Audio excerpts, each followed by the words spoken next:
Interesting. I've been on the other end of many Zoom classes. This is the first. It's interesting.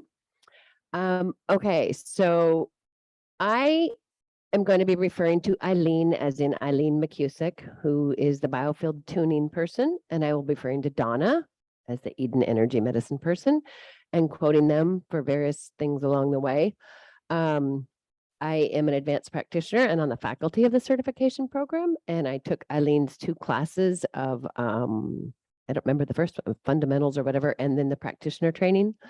And because I wanted to use tuning forks and I was very interested in her work. Her books are very good if you don't have them and are interested in tuning forks. She does a lot of research and she knows a lot. And it's very, very interesting. But it did not make me feel like I knew how to use tuning forks, even though all you have to do is use them. So when I took her classes, there were some very interesting things they used them for. And then I started playing on my own, and it takes a minute, but it's easy to blend them into your practice. And you just play with them. I used a lot with friends, not necessarily paying clients at first. And then now I bring them out, and a lot of sessions are blended. So what do I want to say first about tuning forks? Which ones? That's always a big question. I bought the ones on the biofield site because I was taking those classes and I wanted to have that information and those materials. I don't know about cost of how much other ones cost. I don't think so. Most auto tuning forks are not very expensive. So I got the ones that she was selling, and then a friend gave me some. So I have a bit of a variety, some frequencies in the 100s or in the like a 56 or a 54 and a 60 something. And then I have some in the hundreds, and I think I have some in the 200 and then some in the 400 and 500. So a variety is helpful. So an interesting part of the biofield tuning work as they present it is that many people feel the vibrations. I don't personally feel them. So I was a little bit challenged in the classes because everybody's feeling what they're looking for or something in the field. And I just had to rely on the person that was with me if they felt it. So in the demonstrations we're going to do today, we're going to pair me with someone who feels energy and feels the tuning fork energy so that we can, because that is how I work. It's not that fun for me to work on someone who doesn't feel it, because then we both don't know what we're doing. But it's really fun when someone notices it. So we're going to do that here, and you may find that you are aware of it. And it's not that you can't feel the energy, because of course, with a fork, you can hold it in your hand and feel it. But one of the protocols we're going to do is going in the aura and removing blockages. So if you feel the block, then you know where to keep tuning. If you don't feel the block, you'll just go right through it. So it's kind of really useful to have someone who does feel it. And it's very interesting and illuminating and blah, blah, blah. So that's about the forks. We're going to try, I hope we'll have time, I'm pretty sure we will, to play with color, add color to the tuning forks or add color to the body and see how that changes the tuning fork frequency. So playtime. Anything else that we need to know about? I don't think so. So we'll probably just get started. I'm not trying to teach biofield tuning. I'm just going to use some of their ideas and incorporate them into how we already work. Yes. Just a question from the chat. Mhm. Will you explain the difference between weighted and non-weighted tuning forks, please? Sure. And, I sound so smart now. I didn't know any of this, so happy to help. This is a regular tuning fork with no weight. Literally, these are the weights, these knobs. And here's what, these are not the same frequency, but you'll hear the difference in the sound. So this is a hockey puck. I don't know if it's original hockey puck. They said that sometimes they're plastic now, so I'm not sure. But these work really well, so you're not banging on other stuff and hurting your forks. So that's, whoa. Ooh, not by the microphone. Tuning forks. So that has a very clear sound. And these weighted ones, you don't really hear them. There's a vibration, and they all have a different number on them. This is a 54.81. This is one of the Schumann resonance forks. So it's a multiple of 7.83. I guess that would be a 6. I'm not doing the math right now. A 6 or a 7 in the Schumann resonance is this. And that's significant. There's others that have Schumann resonance numbers as well. So this one, it's a low frequency. It's under 100 and you don't really hear it. So some people are really sensitive to tuning forks. And I found that many people in our energy classes and our clients are very sensitive, many are empaths. And depending on what level of work they have done on themselves, how stable they are in, multiple environments, the tuning forks can be extremely irritating if they're not. It doesn't necessarily help them. The weighted ones would be useful or not at all. I would just do energy work. I've had a lady that I've worked on for a couple years, and she was she is very sensitive, but she was pretty fragile early on. And it didn't even occur to me to use tuning forks early on. And not until after 2 years did I, this could be interesting. She's like, oh, I like that. Because she's more solid now and she can integrate it. But to have another energy coming at her was just too much. So it depends on your people. And, I think I'm going to go over the contraindications. Yes? Just wanted people in the chat want to hear Oh. the tuning fork again. Oh, sure. Just gonna Oh, there's a little buzz in the background. And then we'll do the weighted one. and you can't hear. There might be a weighted one that you Can't can hear hear. Let me. me find one.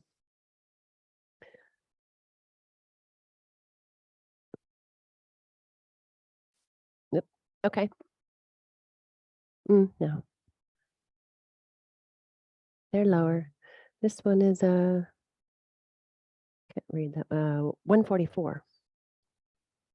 So I don't think the weighted ones go up a whole lot higher. I don't think they weight the higher frequency ones. I don't think they do. I was going to go over contraindications right before we started. Question is, when would you use the weighted and when would you use the non-weighted? Different protocols we're going to do today. We're going to be working at one point, we're going to be working on some of those energy blocks that are in the auric field. And sometimes you can you find a block somewhere, you come across it, and you can keep banging your fork and kind of dismantle it. It's like a little, like a big messy ball of string. And every time you hit the fork, like a little of it kind of goes away, it kind of disintegrates, which is great. That's the goal. But sometimes they're sticky or bigger or stuck or whatever. And so different frequencies help dismantle it. Sometimes a higher frequency does it. Sometimes a lower frequency does it. It depends. And you don't know until you do it. And then everybody's different. So it's just having a variety that makes it useful. Is that good? Okay. So I do want to go over some contraindications. I got these off of Eileen just redid something on her site that had to do with things they used to call contraindications. Now they call cautions. So they're a little less concerned about some of these things, but I did want to go over them because these are fun, but they are also very impactful. So I want to make sure that you don't just go charging in with someone, and I don't assume you would, but I want to make sure that you know what they can do so that you're prepared for it. Just like any energy session, people can have a reaction. So it's not recommended for people with active cancer and tumors. Now, does it harm them? I don't know. You wouldn't use it on a tumor is what we're saying. And if you guys want to know a whole lot more, you can get Eileen's books and you can take her classes, but I'm just giving you some of the highlights. It's not recommended for end of life care. I know the aura's thinning out at that point. That might be uncomfortable. Not recommended for acute illness. Not recommended for pregnancy, although many people have spoken of doing tuning sessions on pregnant women and it was fine. But it's one of those things you don't want to assume is fine if maybe it's not. Not recommended for electronic implants And some people have said that they just didn't do it over the implant, like if it's a pacemaker or something. Not recommended for recent brain concussions. That kind of makes sense. You don't want to go rattling around the energy up there. Not recommended for morbid obesity. Now that would have to do likely with how well the energy moves in that person. If it's moving well, that's probably not a big problem, but if it's not, you'd want to get their energy moving well before you added the frequencies in. And it says a very specific one is don't want weighted forks on varicose veins. So these are in your handouts, so pay attention to them. And just know that you're playing with something that has the potential to cause a lot of change. Okay, so back to, any questions on that? Not to scare anybody, just to remind you, these are potent. Okay, so one of the first things I'm going to show you, and it was interesting when we learned this. I didn't know, I've been in this work for 15, 16 some years, and I didn't know we had an Earth star and a Sun star. I don't know exactly what they are. Some people refer to them as chakras, but since we have 7 main chakras, no one wants to call that one the 0 chakra. So they don't. So it has its own name, and it has to kind of have the same name as the one above. And from what I've heard is the Earth star, which I might refer to as the Earth ball because I forget. So the Earth star connects you to all of Earth, all of the people, all of everything. It's a connection. So it's a great thing to ground to. If you're grounded, are you connected to that? I don't know. They seem to be on a grounding is on a scale. It's on a gradient. You can be really grounded or you can be not at all, but I don't know that anybody's ever not at all. So somewhere in the 50%, if you're less than 50, are you grounded? If you're just over 50, are you more grounded? It's a sliding scale. And what we're working to do regularly is just stay more and more grounded and stay grounded in more situations, more adverse situations. So this is another technique I've used on a couple people just recently. It kind of blew my mind. We'd done a lot of work. They tested grounded. I have lots of ways to test for grounding. They were passing all of those.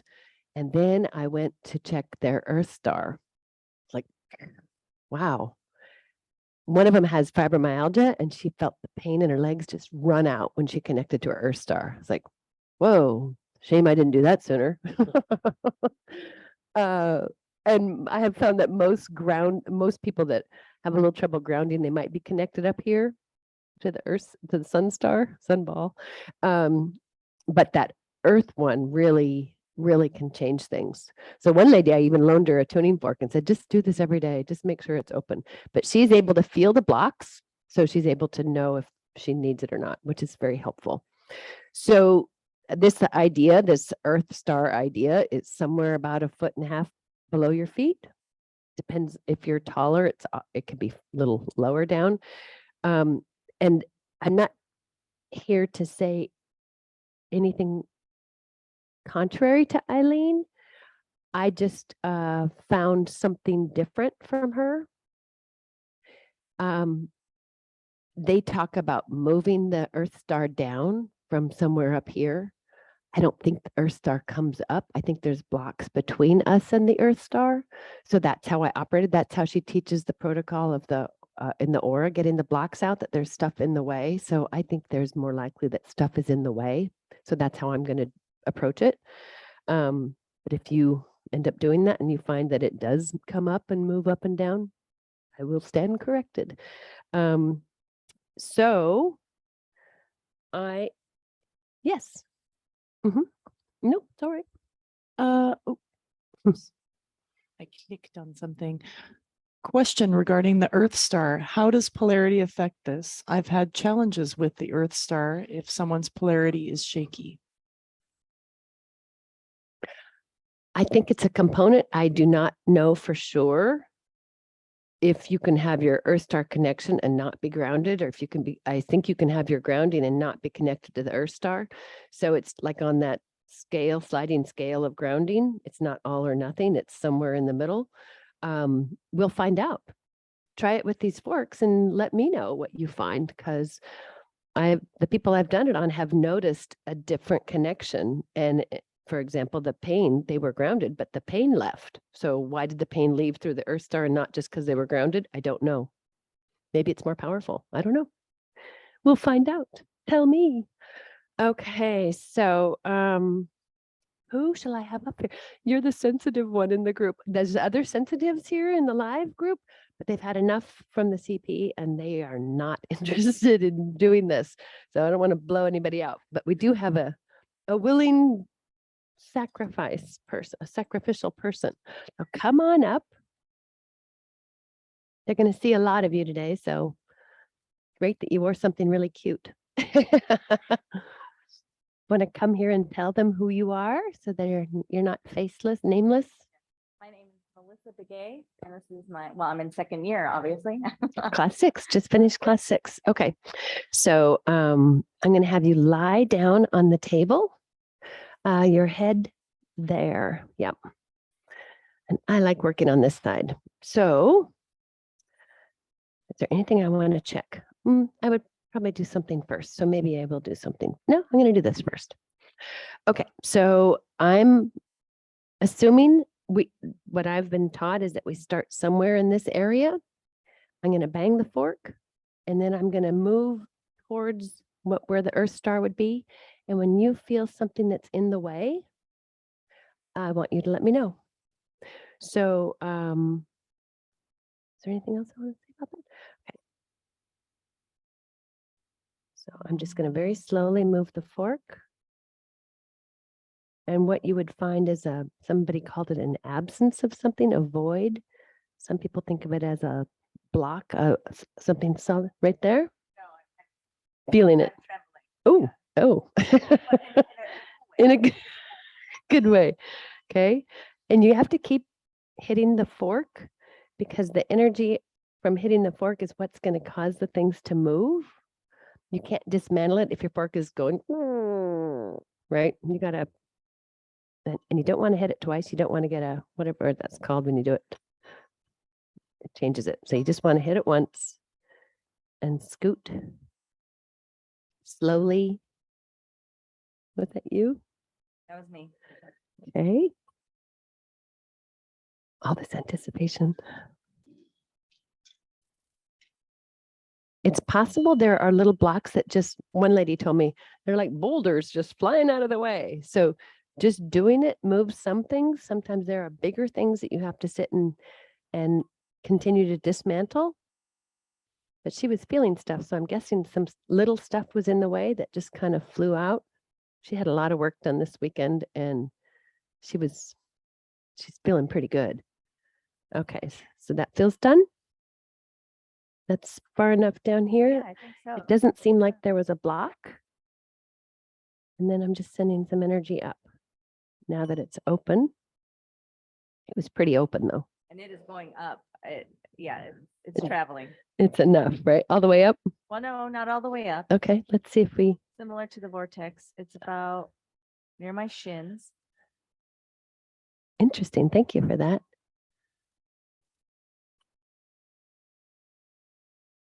Turn the fork. It sounds a little different. Is it going up or is it staying in one spot? Kind of gone. I don't feel it. Or you're not anymore. noticing it? I'm Okay. not noticing it anymore. So I'm going to come up here to the sun star, and sometimes the sensation is happening while it's changing, and then after it changes, it's not there anymore. So if I don't mean to turn my back, it's harder to work left-handed. So I'm going to start at the head and work this way. And if there's something in the way that you can feel, let me know, okay?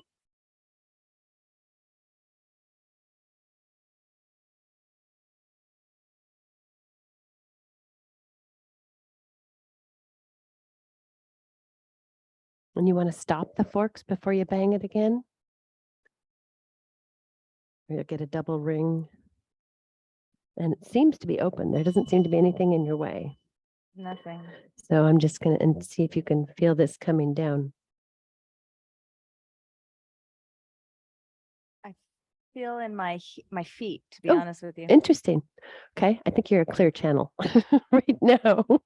You've had a lot done. Thank you, Ria. Okay, so that's Earth Star and Sun Star. Do we want to practice as we go, Teresa? So that's less. Let's do that. Let's practice as we go so we can have current questions on the live chat if they have them as they come up instead of. Okay. You Yes, okay? there is a question of, I see you're using unweighted fork. Can you confirm the frequency? Yes, this one is a 174 hertz. It's a nice one. The question was, did you Just grabbed it. intuitively pick that? She just If grabbed. I was having trouble with something, if I was like, come on, why won't it open? I would have grabbed another fork. I could go higher or lower, depending on, I could try them both. There's one more question for Sure. the chat. If we have Earth and Sun Star forks, should we use them rather than the same frequency? Try it. And if you can feel the difference, great. They could be different. They could be the same. They could be hugely different. One could be weighted. I mean, you could, depends on what you feel. And if you can feel it happen, then I'd love to know. I just use one. And Oh. how do you know which fork to use? This one, this 174, Eileen calls the workhorse. She uses a lot. So I grabbed it. It's somewhere in the middle. It's not so high. It's not as low. So it's just a medium fork. And I would note if I needed something, I wouldn't know if I needed one higher frequency or lower, but I would try one. Yeah. It's So all she playing. plays with it. Yeah. Yeah. I don't have any idea. And it's different on every person. So it's a new session every time. Okay, good. Okay, so you guys want to partner up? I think there's only 2 partnering because oh. Okay, you want to do that? Tingling. My fingers are tingling. It's like, I just feel like my aura kind of sparkle. Yeah, there it is. I'm Sparkly. sparkling. I have glitter. Yeah, and that was just the beginning, my dear. Oh, this is We're great. gonna have to put a little chain on you to keep you here Okay. today so that you don't float away. Can you get up or are you stuck? Okay, all right. So have you guys do that and you guys do it at home? It doesn't take very long, so don't take very long. And then we'll see what happens. And you guys don't have are there forks out for them to borrow? Okay. Oh, sure. All right. I'm going to show you how I would do this on myself. How would I do this on myself? Probably not wear a skirt on a camera for starters. That's probably the first thing I would do. So I would have my knees bent and I would start somewhere in this ankle area and I would start moving downward towards my feet. And I am excited to feel things when it happens one day. Currently, I do not. So I can do it a few times. Slowly moving down. Oh, there's a technique I'll tell you after I get this done.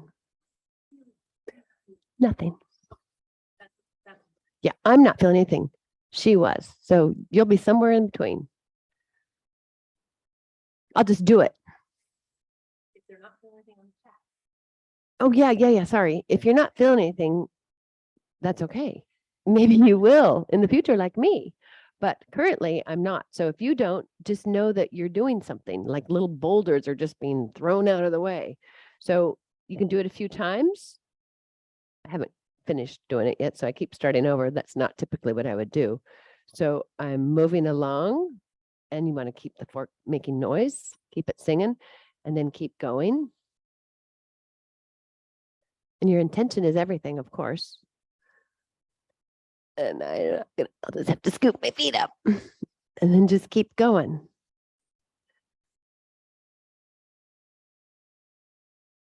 Like that.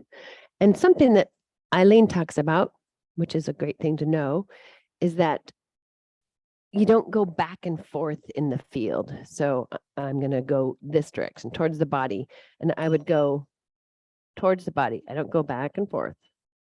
That apparently would be irritating to people.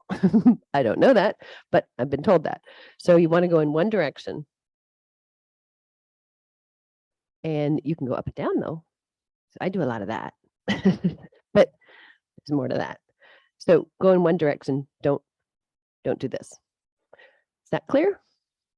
Okay. You guys want to try it? Okay. Go ahead and play. Try it on yourself. Try it on your sun star also. Same thing. Doing this. What was that?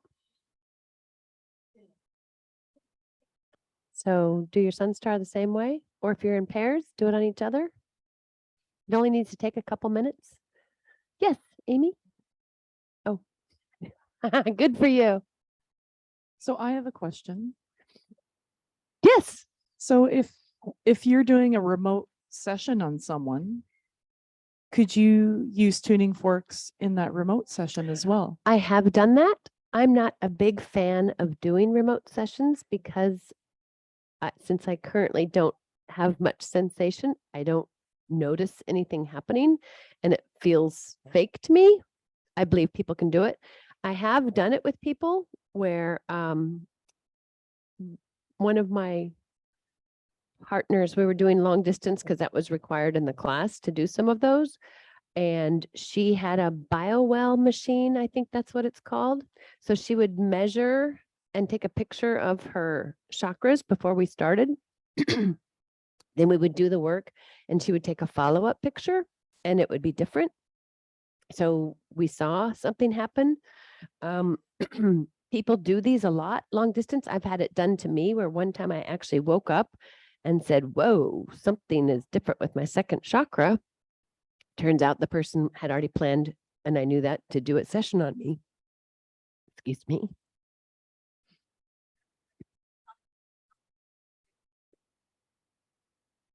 I would do barefoot. Sorry. The question was, can you have socks on? And the answer was barefoot with a cough. Yes, I have to get my lozenge out.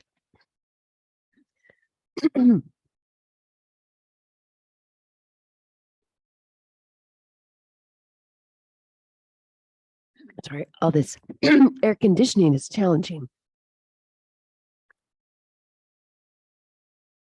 I forgot where we left off. Sorry for coughing in the mic.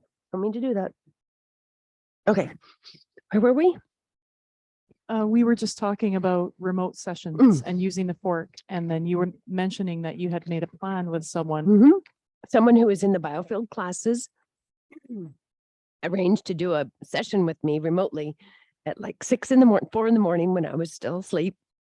And I woke up and I could feel my second chakra just wide awake, which was new for me. I don't usually notice chakras at all. So I was aware that something had happened.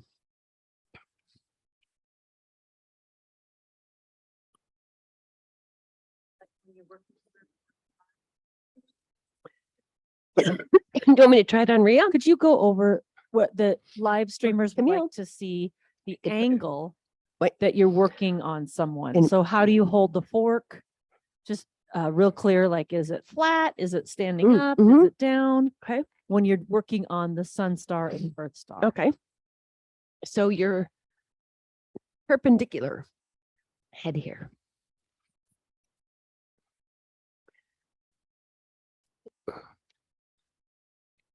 So when you're doing the earth star or the sun star, you're perpendicular to their body. So she's right at the level of her feet. I'm at the level of the feet, in the middle of the foot.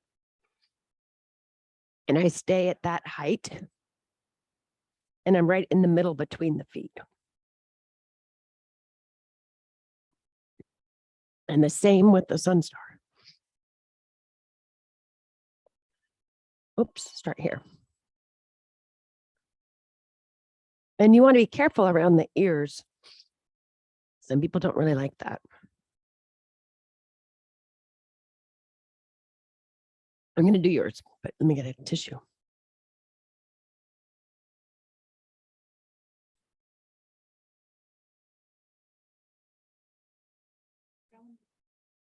Not at all cold. Okay, so we're going to open Camille's. She's here.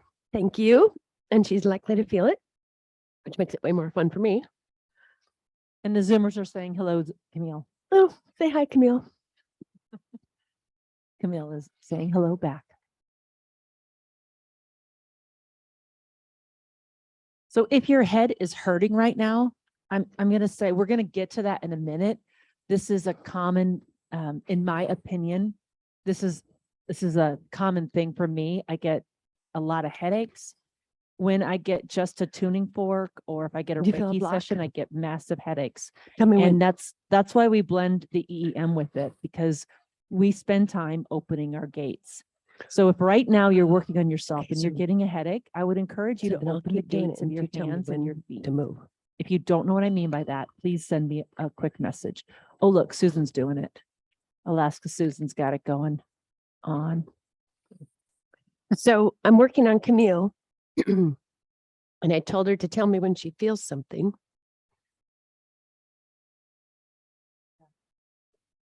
And she said she didn't feel anything. So she thought there was a block there. So we're just going to keep. And it's moving. Okay. So since the block is moving, I'm going to start moving.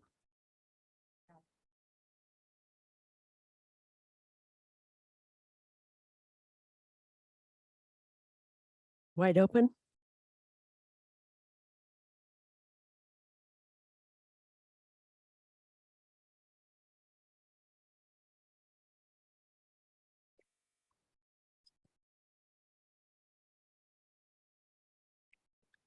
Good. Mm-hmm. So now I'm just sending energy up. The fork is parallel with her.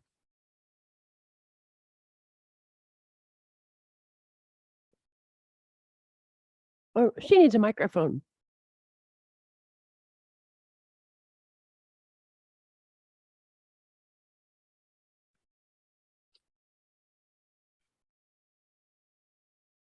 So what I could feel was energy moving up across, and I'm associating it with that kidney coming up from K1. Feel like it's all the way up.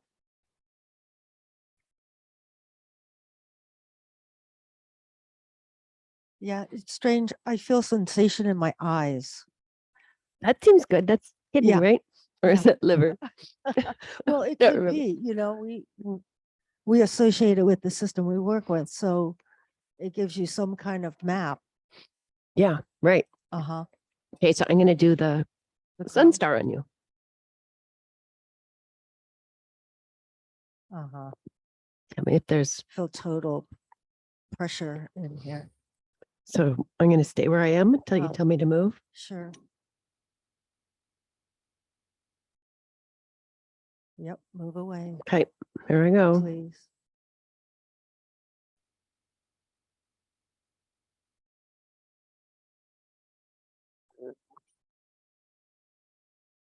Yeah, that feels really good. Okay. Mm-hmm. Now send them in this way, parallel again. See, my body loves that. And what I do with this work, since I rely on my sensitive clients to tell me how much they want, they're in charge, and I'm perfectly good with that. I want them. Mhm. I'll stop when they tell me to stop. I'll go when they tell me to go. I feel like I have something going on right at my ear level. Okay. It moved, but now it's pressure is there a little bit more. Should I come up here again?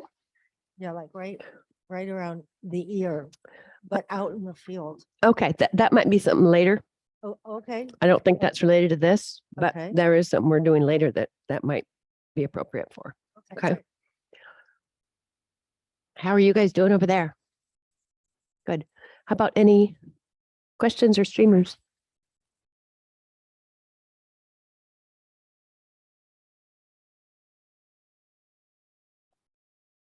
Yeah, I want to point out, Jana had a good point.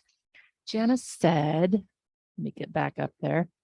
Fun fact, the same as with magnets. It's recommended to test one fork and wait if there's no body's reaction to it. In rare cases, it can trigger a seizure. So do test for your forks just like magnets. Thanks, Jana. Yep. Good idea.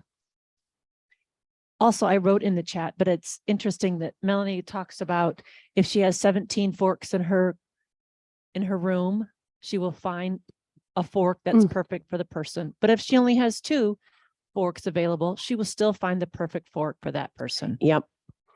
The energy seems to know what we have and what we're doing. It's pretty smart. So having a bigger choice just means you get to make more choices, but it will work with what you have. That's been my experience. Same with colors or stones or anything. Yes. Do you have a specific tuning fork for the throat chakra? I know that there are chakra forks. I have not done it that way. Okay. We have a different way of working with this. Well, there's lots more to come. I want to do it on your throat. Oh, good idea. That's a great idea. Yeah, it's a little tickly. It's been tickly for a day or 2.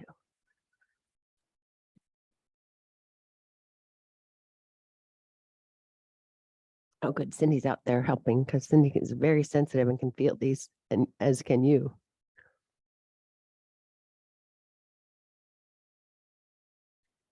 Oh yeah, the sensitives in the room can feel it no matter where we are. Fortunately, it worked out better for us that there's fewer people. We might even consider having the table spread out. We're mostly using weighted forks over there for the people here so that they would not have all this banging around at the same time. So in the classes, for the biofield tuning classes, they're not quite as dynamic as our CP classes. And I think our classes are really, really great and a lot of fun. But when you go to a biofield tuning class, there's 10 people in a group and you can't all be doing forks at the same time. It would be crazy. It would make everybody crazy. So it doesn't work that way. You have to have one session happen at a time. So we're doing it here with a few different sessions at a time, but we're using the weighted forks. So there's not all that frequency bouncing around. It bounces a little bit, but not nearly as much as with the noisy forks. And some people are asking where to get forks. And so I just want everybody to know I will be sending out, there's a guy here who has been making forks since the 70s. And I'm going to send you his contact information so you can talk to him personally and do a little consultation. And he's pretty good at figuring out which fork is for you. I did a little class with him years ago and he said, oh, you need this fork. And I had never even seen a tuning fork before and I didn't know what he was talking about. And everyone in the class had a different fork. And so I thought, well, that's pretty clear. So anyway, I'll send you his information out when I send the recording. Great. How are you guys doing over there? You're on your second person? Okay. So what's next? I should wait for them. Anything else? Sure. Sure. Well, I think one of Eileen's sayings, which I think is interesting, is if you're working with the tuning forks on the body, I mean, in the field, she says what comes up with the tuning fork also goes away with the tuning fork. So if something's coming up, our inclination is to stop and go, oh, what can I do? What should I hold? What should I fix? And in reality, if it started with the tuning forks, you can complete it with the tuning forks. Obviously, if someone's having a seizure, I wouldn't keep hitting the fork. So having head congestion, that would seem like a really good idea to clear a chakra, a crown chakra, just like with when you're doing chakras, if they get a headache, if you're starting with the root and they start to get a headache, you go and clear the crown first. So you don't have a headache, do you? Okay, well, let's do this, see what happens, shall we? I'll never say no. So if I'm you missed that, she's checking chakras if there's head congestion. I didn't actually check it. We could. We're combining Eden with tuning forks. Something strong. Oh, it's feeling something. Let me see what 6 is doing. 6 is fine. So there is something going on up there. You were right. So I'm just going to see what happens if I clear it.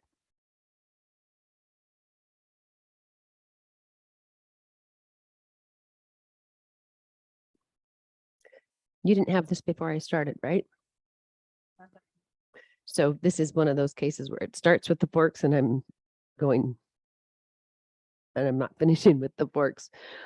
The head is a little tricky. You don't really want to be banging a fork if someone has a headache. Now, if it started after you started with the forks, I think it's a good idea to make sure that crown chakra is clear. Pressure. And so energy overlaps, and there's lots of different energy systems as we learn in Eden. And more than one thing can be true at a time. So just because we made sure that her Earth Sun star was open, I don't know if that means her crown chakra is automatically clear. They're two different chakras. So you're going to learn a lot as you go on this, and we might find things to be true across the board, and we might find things to be individual for people. Is that feeling any different? Is it better or less pressure? Okay. So clearing a crown chakra, not a bad idea. Are you guys all done? Ready for the next thing? Oh, okay. All right. So we're going to the next thing on our agenda, which is we have 2 and 3, placing forks on the chakras, and we have placing forks on particular acupoints. I'm going to go to the third one first because it's nice to get things open in the body. We opened up the Earth star and the Sun star. And now I'm just going to go through. This is where we have a big jump on a lot of people that do tuning forks, is we know where all the meridians are, and we know where a lot of special points are. So just by putting the fork on those points can help open up some pathways, which can be very helpful. And there's no limit to where you can put them. I just chose a few, more than a few. I'm going to get a different fork. Is that okay? Just for fun, just to do a different fork. We don't know which one. I think I'll do this one. I chose for fun, for no reason. This is one of Eileen's. It's called a sonic slider. I don't remember what the frequency is. I think it's 112, something in there. I don't know for sure. So I'm just going to put this on K1. Now, these are some attachments that she has, I think, designed and are sold. And they're lovely because they do cost a little bit, but I bought them because I really enjoy the fact that you have a nice smooth bottom.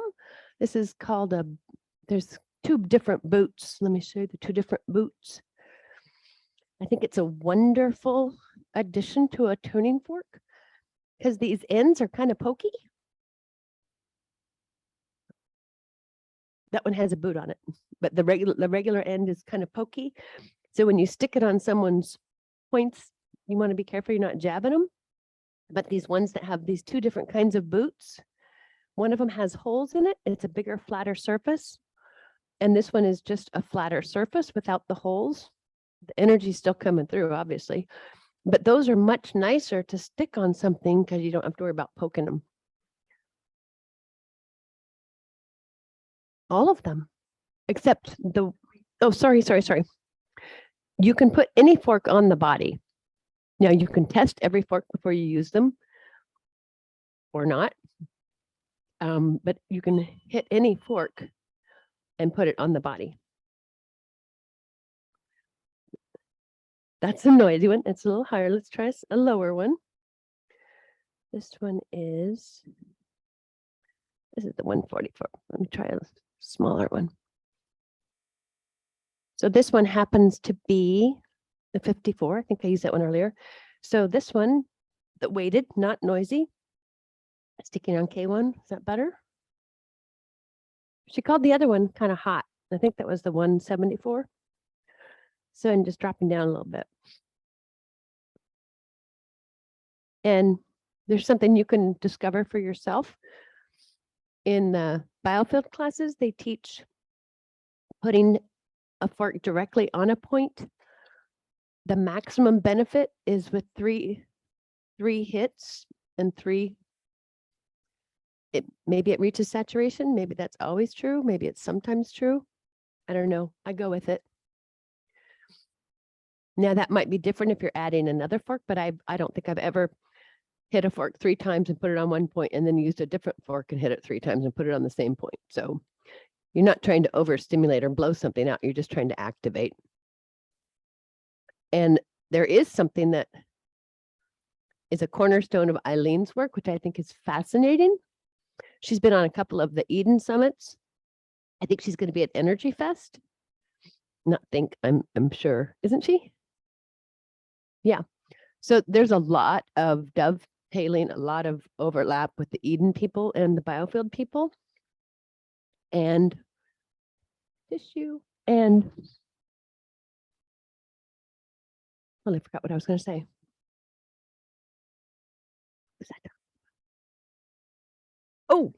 Oh, so she said this many times on summits that were Eden, or a few I can think of. She talks about people, well, the mission statement of Eden, I think, is to raise the vibration of the planet one person at a time. That's a great statement. And we all believe it. But she is very interesting and analytical person, and she has referred to that, not that statement particularly, but she says vibrations are good. There's not any bad vibrations. A lower vibration, one of these lower forks, is not lesser because it's not of the vibration of a higher fork. So she says, why can't we change it to adding voltage to the system? Which is a really great way to think about it. When she said it, it's like, ooh, there we go. We're increasing the voltage of the body so that the body can organize, because that's a strong belief principle that I believe. If you give the body enough energy, which is what we do in Eden, we're opening channels so the energy can flow. If you give the body enough energy, it can organize itself. So we're directly adding energy, which is an interesting idea. Any questions on that? Yeah, what if you add triple warmer and triple warmer just says, ha, what do you do? What if you do this and then get a triple warmer reaction? Well, it's interesting because the biofield tuning people don't get triple warmer reactions because they don't know about it. So But it happens. it does. And in that world, they would say what starts with the tuning forks ends with the tuning forks. So if it's happening, keep going. But we have a different knowing. That's like having your energy knows how many forks you have. We know more about that.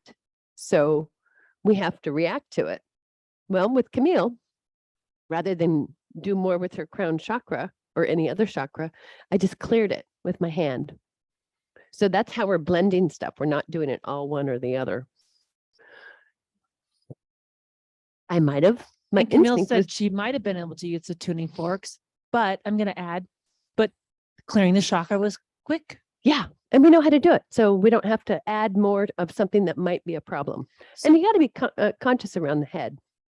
Ears. So are what there. would you do? Give us some techniques to calm triple warmer. I know we know this, but just help us out with One thing I might do is I would probably use a very calm, low frequency fork.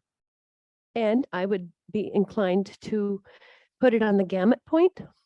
But that's one of the points that we have. Oh, maybe not that. Sorry. Oh, sorry. Nobody is trying to cause any reactions here, and none of this is rehearsed, obviously. So not good. It just, well, it's also cold. It might have just startled you. How's that? She's not sure. Should I try it again? If in doubt, do it again. Camille said it felt electric. Electric. And it's a really low fork. Maybe this is too thin Okay, with the fork itself. here. Maybe it's that it's too thin of an area, Okay, that it's, so it's covering too much. well, your skin is very thin in this Okay. area. Okay, I'm going to try something else, all right? if you're a game. Yeah. Okay, I'm gonna go backwards on trip warmer. Just with the boot, nice and smooth, okay? It's a low frequency fork. Oop, that caused a little lurch. The hazards of working with sensitive people. Yeah, it has great impact. Should we even it out and do it on the other side? No, got it. This And is really good because it's this is a true. real body Yeah, on a real table. And in real life, this will happen when you get the tuning forks. So think about, what would you do? Would you keep going and trying to electrocute her? Or would Probably not. you maybe stop and say, hey, I have these EEM tools. What a great way to blend. yes, I So would do I'm that. just curious for my own sake. Camille, will you hold triple warmer reactivity on yourself? Just for fun. Keep the forks away. Yeah. A great demo body. But this is really Okay, important okay. to understand, Melanie, that not everybody loves everything with the fork. Right. And so this is why it's such a great blend of the EEM and the tuning forks. It's Absolutely. a great thing. And we've been around a lot of energy this weekend, so nobody's fresh. And Camille's been on stage for Yes, most of the week yes. and in small groups. So keep that in mind, everyone. But again, it's life, because not everyone comes to you all primed, ready. Right. I'm ready for a tuning. Exactly. Yeah. And I don't usually start a session with biofield tuning, so I'm just cutting to the chase for the class. Does that feel better?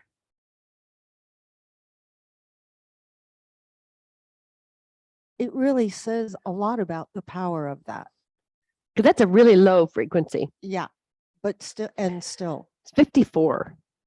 I have one over there that's 4,096. I'm guessing that wouldn't be the one. Yes. Oh, I'll show it to you. Yes. Oh, good question. So her question was, how do you tell what the frequency of the fork is? The ones I have it written on here. It's stamped, etched or whatever on the base of the fork. Some of them just say like the letter C, because there's the musical notes or whatever. And I don't know what frequency those are. You'd have to look them up. I don't have any that have, I do have some, but they were gifts. I don't know what they are. Okay, do you want to try anything else, or should we get another person up here? Okay. This part of my body is way Overdone. Okay. So we're going to go back to some of those points that are on the list, like we did K1 already. We'll do stomach 36. Is that okay? So we can find the point. We know where it is. And just stick the fork on there. She likes that one. Energy's going down, huh?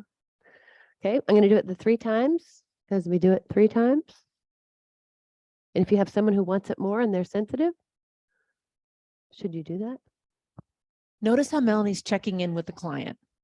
I No, mean, she is. really, I mean, you can't help when Camille like jumps, but I think it's a really important thing, because a lot of us are younger practitioners, not age-wise maybe, but we haven't had the experience. But really, even in EEM, really tune into what the client's feeling. Notice their body language. Here. What are they saying? Are their eyes twitching? Oftentimes they won't say anything. There's a lot of twitching that happens with this sometimes, involuntary, and it's a little, any twitching isn't like an electrical jolt. Usually a good thing to release something. What did you want to say about this? We're doing stomach 36. It's feeling very grounding.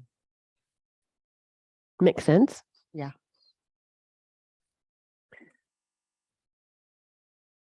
So I hit these on my palm, and I have many clients that hate it when I do that because they think I'm hurting myself. And maybe I am, but I haven't noticed it. Sometimes you use your thigh. You could bruise after a while on that. Some people I've seen have the little leather pads that they can bang on them. I think you can, I don't like hitting, it's kind of muffled if you hit it on other surfaces. It needs something firm, but So you have to figure out what you want to use for that. So we did stomach 36. We're going to do K3. And let me know if this fork is still okay. I just did it's number 3, the different points that are, we just listed a bunch of points to try. Yeah, it happens to be a source point, but I'm not doing the source points right now. Do you want to try a different fork, or are you liking this one Yeah, the ones are on my feet too. But better? e- So we'd much- be staying away from up there and work down here. Mhm. That's good to know. Whoopsie. And we have some, so maybe we won't even do the thymus on you. Thymus really likes vibration, so that's a good idea for someone to do on themselves if they want to try that. We'll do K3 on the other side. And this is a great thing you can do. Have a tuning fork or 2 by your bedside. Do some points before you go to bed, some when you wake up. It's keeping your vibration, moving and is really helpful. Sometimes with these boots on the bottom, you can go along a meridian. It's comfortable. It's nice and smooth. I happen to like the feel of metal, so I like holding the forks and I like the boots. But you could do it on your arms, you could do it on your face, you could. It's interesting. It feels like the energy is moving both up and down. Good. That seems like what we would want rather than not moving. And how long do you hold the fork? Till the vibration goes away. Although that's not entirely true. These non-weighted forks, their vibration goes away faster. And you have to bang them again, and you have to stop them before you hit them again. These weighted ones, you don't have to stop them before you hit them again. You could do this, you could do this. It doesn't change anything. So it's easier, and they last longer, each of their, I think that's number 4. I should stop now. Each time you hit it, it lasts longer than the non-weighted forks. So they're easy to work with. So we could do the thymus. Do you want to try a thymus? See what that feels like? Just right in the center.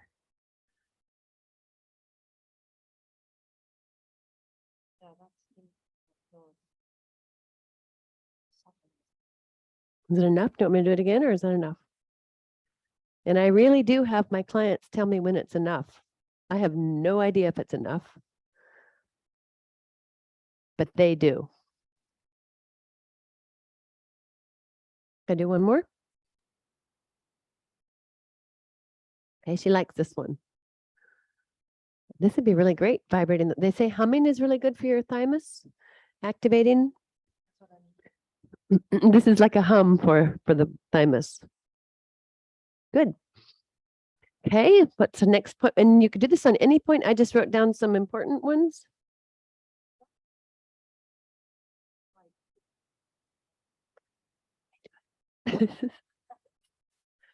Oh, let's try it. We just did the hormone class here in Phoenix. So, adrenals. Itchy. Great. Energy's moving, sure. I'm sure this is good for me. So there's a short commercial break. Doing what? Oh, sometimes that happens. The twang. I can feel it. It's the same one I've been using on you. I got away from no, this is actually only 54. It's pretty low. I have one that's lower, but it often twangs because it's so long. So it's hard to make it not twang, but it's lower. It is, I'm just trying to put together it says a C32. So I guess it's one of those. the lower frequency and the higher realms feels more comfortable. Yes, for sure. Okay, so we're going to try it on your, what was it? We were going to do it on we did your thymus. Oh, thyroid. Okay. Let's see what happens with the thyroid. She's a brave soul. She's recovered from her earlier shocks. Maybe I'll just put it next to you. How about that? And not on you. Let's try that. So You can work in the field with these, and we will be later working in the fields completely. But I'm going to put this over her thyroid just to test it and see if she likes it or not.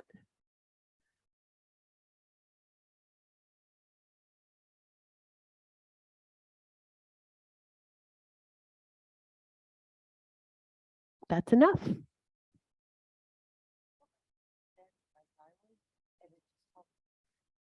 Like that was enough. Interesting. Well, thyroid needs to be reset periodically because of all the stuff it receives. So maybe just good. All right. Yes, please.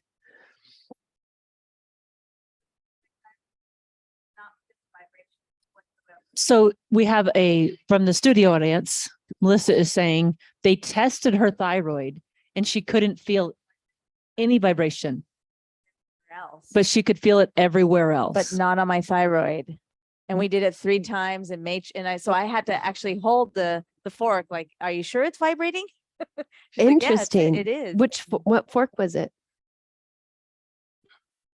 The sonic slider. Oh, okay. So it's 112ish or somewhere in there. But I definitely feel it. Thymus Everywhere was else. so soothing. Oh, good. Adrenals, so soothing. Great. But here, Didn't notice it. What if did you try it in the field? We put it in front of Camille's thyroid rather than on it. oh, I get you. Okay. Try so that and The see if- actual, okay. Yeah. And did Thank you energy test the thyroid first? I'm curious if this is what I Yeah, good think idea. to play energy test Yeah. what's off and then see if the fork fixed it or Yeah. cleared it. Before and after. Yeah. While she's doing So that, fun. Melanie, Yes. I have a really fun question. Sure. This is from Shelley. Her right index finger, where she's been holding the fork, is burning. Oh, Do I need to switch hands? As a practitioner, how do we prevent that from happening if we are using the forks repeatedly? good question. It might be how you're holding it for one. I would also think that maybe you need to pull your fingers, the ones that are sore, and make sure the gates are open and kind of rub the, I do this a lot on myself. I rub a lot at my source points on the wrist. And I think this perpendicular direction to the flow of those meridians is actually really helpful. So I go up and down the arm and you can kind of pull it off as one big unit. So I'd want to make sure those were open, and I like to start at the fingers and pull that off first and then go up higher. So I'm not smashing stuff against them. See So if what that I'm helps? hearing is you need to take care of yourself as a practitioner Yes. before you work on. It's anyone. possible that you have something frozen in your source points. That's Exactly. whichever finger that's on. So check yourself. And that's just telling you that there's a block. The pain is always a block. So find out where the block is from and open it. And the fork just resonating makes you aware of it.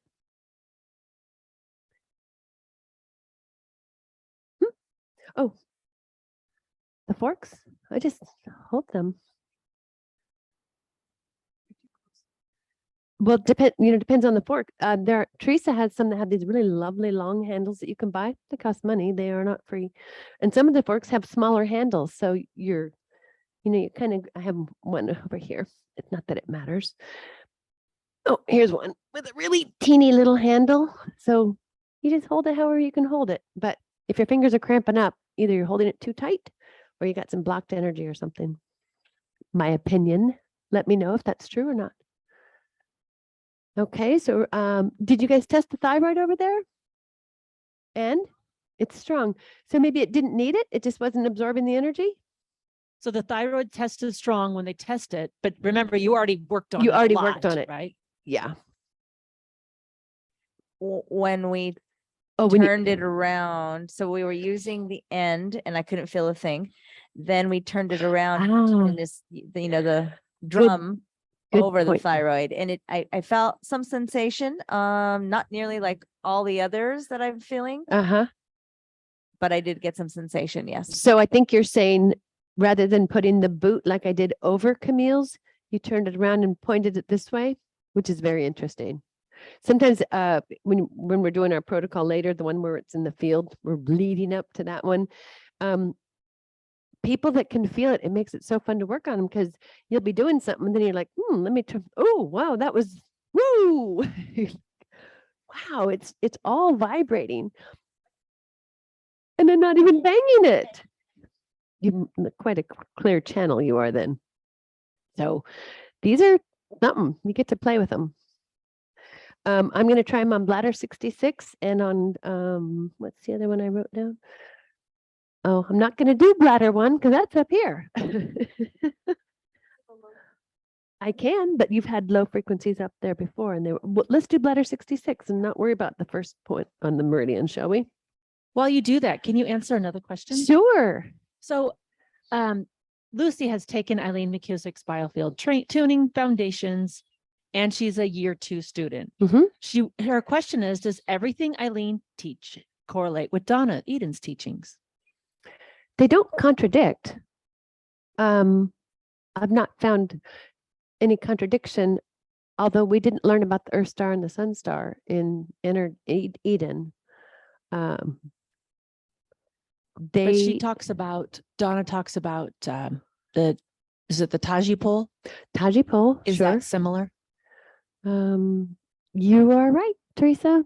Thank you for that. Yeah, because that's the Sun star, the core energy, and the Earth star down below. It's a unit. Yeah, they talk about it as a unit, but not necessarily the individual parts. Yeah, they aren't contradictory, but there are some things where when you learn both, you go, okay, both things are true.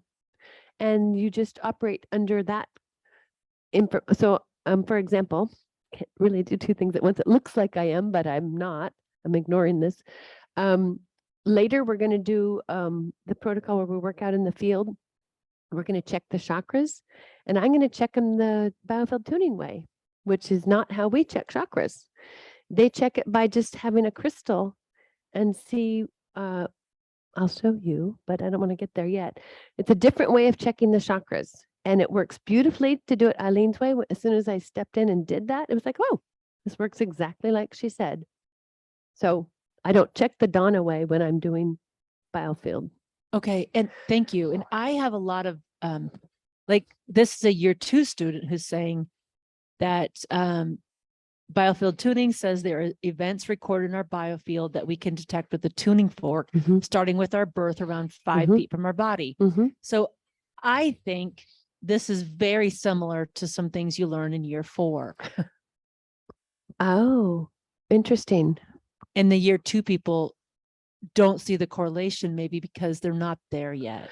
Well, year 4 does do higher level work, but I don't think we specifically deal with the aura. Do we? Well, we go back and do things from our childhood. Yes, we do, but we don't do it in the aura.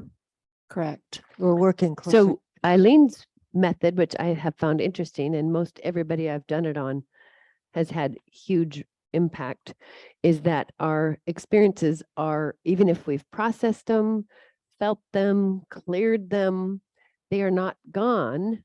They are like tossed, or we're already there somewhere in our auric field. And that until you clear them from there, you're not clear of them. So it might have all been done and, reasoned through and understood, but it's still out there. And until you get rid of it out there, it continues to bajiggity you. Which is why this is a great blend. Which is what? Which is why these two are such a great blend. Yes, you get way more access to stuff than you do without it. And today, we are learning how to blend these protocols. Yes. We're learning some parts, and you can continue to come up with new ways. Okay, so I'm still on bladder 66. I'm going to do one last point. And like I said, you guys can do any points. I'm going to ask if you'd be interested in spleen 21. So I have to find it. Or you could find it. That high? Okay. It's always a mystery. Right here?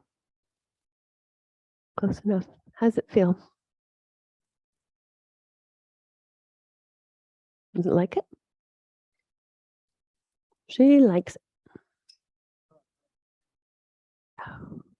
Sometimes they're kind of congested and they don't necessarily feel it until it kind of clears some stuff away. Yeah, I can feel like it vibrating and then. Oh, here. Sorry. It does move through a wave, like I could feel a dense aspect and then it Move lightened up. through. Okay, so that would be congestion. Show me on this side. 'Cause I want to make sure I'm on it. Okay. Yeah, that feels good. Can I do another one? I can feel it on the left side of the body. Hmm. Interesting. Another one? Uh-huh. You guys good? Okay, we'll move on after I'm done with this point. Any other questions about any other points or anything that people want to? It's interesting because I can also feel it more anteriorly on my body. Oh, That's kind of an interesting feeling. so imagine these are good on neurolymphatic points. In fact, one of our people, Lauren, got 2 of the same fork and doing spinal plushes with them, which we're going to do today. Or was I going to put this on me? I'm going to put it on me somewhere. Okay. Anything to say? Will you check my polarity on these? And if they're off, Oh, sure. see if you can be further out. Well, that's different. I just was wondering what was going on with my beginning points of bladder. Okay, so I'm going to check the polarity of her bladder 1 point. So put your arm down. Well, let me try. Hold strong. Oh, probably could get with electronics put away, huh? Here. I just set it here for a second. Got to get a test. If we're testing, we got to get a testable muscle. Hold nice and strong. Perfect. Okay, so I'm just going to pad nail 3-finger notch on her bladder 1s. Hold strong. Strong. Weak. And 3-finger notch. Oh, but it's weak. It's the polarity's okay, but the point is off. Oh, that one's okay. Is it just that? Does it? I can feel it. So maybe try it. I'll put it above it. How about that? We're going in. She just had a concern about her bladder 1, but we weren't going to do it because it's up there and it's a little bit sensitive. We're just going to put it above the point, which is currently regular, but testing weak. So we're going to see what happens. You know, this is the being able to test makes this work so much less guesswork. Enough is enough. It worked. Did it? Well, let's check. Retest. So it was 3-finger notch we were checking. Hold strong. Nice and strong. That was quick. It was what, 10 seconds or something? Moves pretty quick. All right. We're going to move on to the next thing. Melanie, there's a yes, question here. Yes. Would this be a good treatment for arthritis? I wouldn't treat arthritis. Arthritis is usually bladder meridian. So I would be checking bladder meridian and some of the points and seeing if they were regular or not. Also source points, which we're going to do something on later. Because we don't treat disease or specific problems. We just follow the energy. But bladder arthritis tells you it's something in the water family. Okay, so we're going to go on to, oh, this is fun. So I'm going to have you roll over. Do you want a face cradle? It's right underneath. Do you want some tissue? Yes, because you don't want to put your face on that. You know, it's so great not to have a cord on your microphone. There we go. There we go. So I am going to, I think I put it on here somewhere, the spinal flush. Yeah, number 5. I'm going to do number 5 first before I do the next thing. Sort of a random order I have these in. And I had 2 sonic sliders. Let's see if I still do.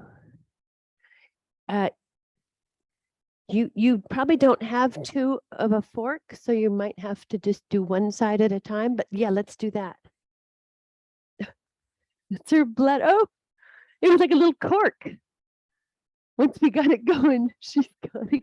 That's very funny. Yeah, for sure. Very good. Good idea. Good opportune moment.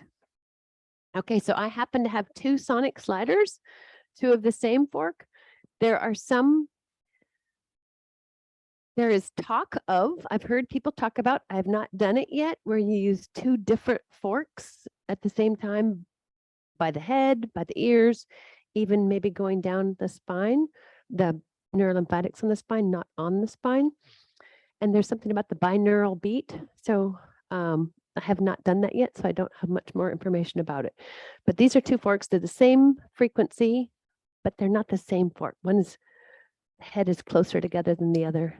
But anyway, I'm going to find her either side of her spine where we do our spinal flushes.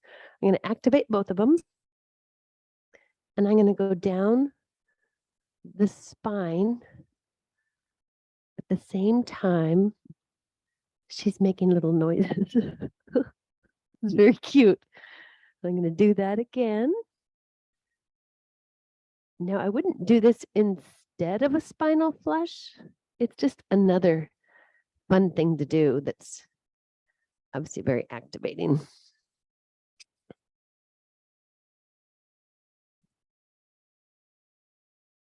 And again, having the boots makes this possible, or the long handles like are on Teresa's, because they have a smooth bottom. It's hard to do that with a fork without a bottom. How's that? Loved it. Okay, cool. Did you guys do that? Okay, I'm going to keep going because there's some stuff that takes a little longer to do. So I'm going to do this in one of Eileen's protocols. You go up from the body into the field. I'm not sure if we're connecting to the membrane. We're going up, we're clearing the path of that chakra through the field. And I started doing it on the back chakras after the quickie. And then I would turn them over and do it on the front. And I found that to be very interesting for people. They seem to really like it. So are you okay with sound, or do you want the, okay. I don't have a need to use a sound, but it's kind of fun when you're doing this to make noise. So I'm going to, I could test these back chakras, but we don't really do that. We did it in class a little bit. I'm not trying to correct a chakra. I'm just trying to connect that chakra, energize it and connect it. So I'm just going to start and then go up. I do it about 3 times per chakra.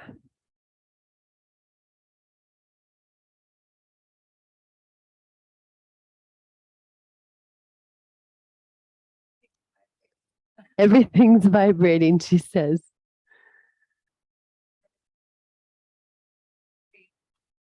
I'm on over the root, going straight up.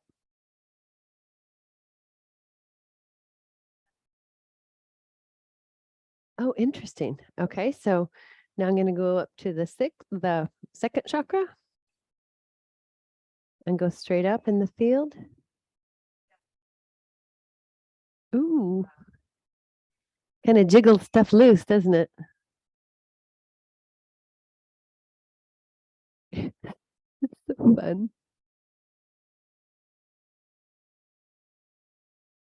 So this is pretty easy. We're not clearing a chakra. Maybe you can tell me what we're doing. I'm going to the third one.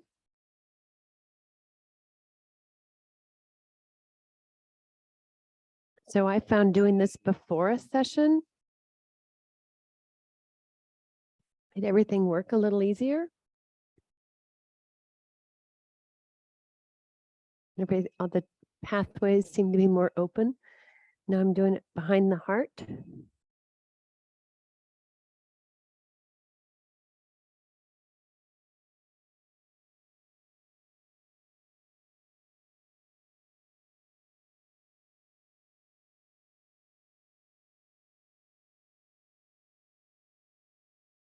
How was that one?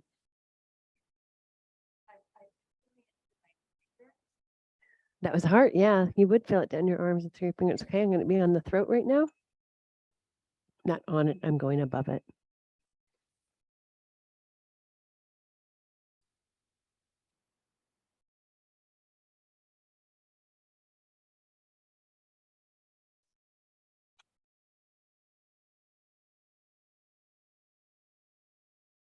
Okay, now I'm on the 6th. Melanie, they're asking if this would go slower in the session, or is this really your pace? This is the pace I would go unless someone told me to slow down. Is it too fast? No. Okay, good to know. Okay, I can come back to that. My plan is really just to open these up through the field. I'm not clearing a chakra, I'm just opening up the pathway of it. I'm not saying it's closed. I'm just clearing it open. Somehow I'm doing that. Now the crown chakra is a little bit different. I don't know a lot about it, but I do know that when I went to someone, they talked about three directions, and one is kind of curved this way, one's kind of curved that way, and one's kind of straight through the middle. So I ask people when I'm doing it, and that is what they feel when I'm doing it. So that is it, but I'm not clearing it. So no, I'm just gonna go straight up. We're not clearing it, we're just connecting. Maybe I will. Maybe I'll do it at the end. I'm just going straight up. Tell me. Okay. Okay, and I'm going to go in 2 little arcs on either side.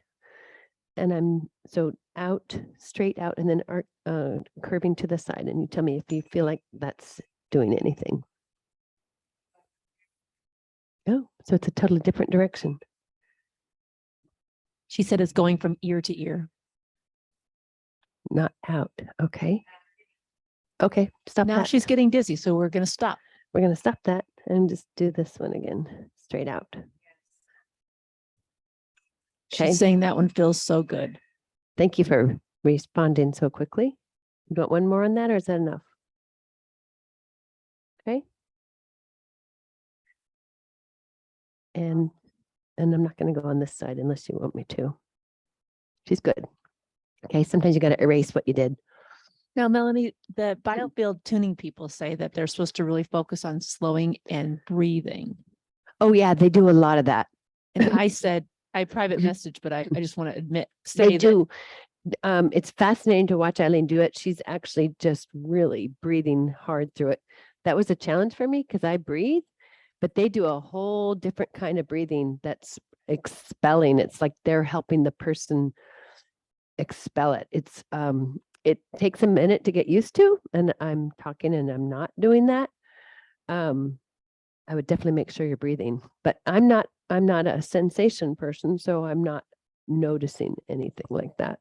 And I would like to point out that Melanie is having questions from a chat. She has a person on the table.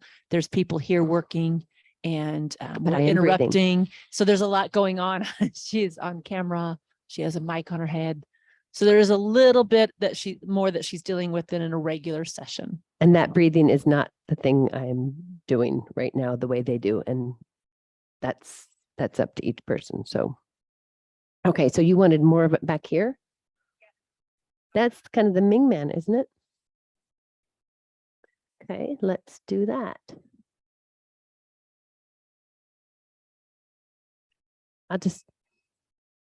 What if I put it on there? What does that feel like? Oh, interesting. So you're out in the field kind of gal, huh? I'll go up above it. That's where I feel it.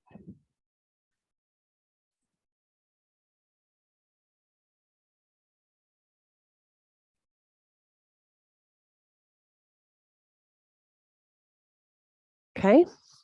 All right, now go ahead and roll over. So I'm going to do the same thing on the front. Go in a different direction. Ready? You want a different fork or the same fork, or you want to try something else? Okay. Lower, higher. Higher. Go up. Let me see if I have a higher one. This one is a 417. I believe I have a higher one. This one is a 528. Hey, she's going for it.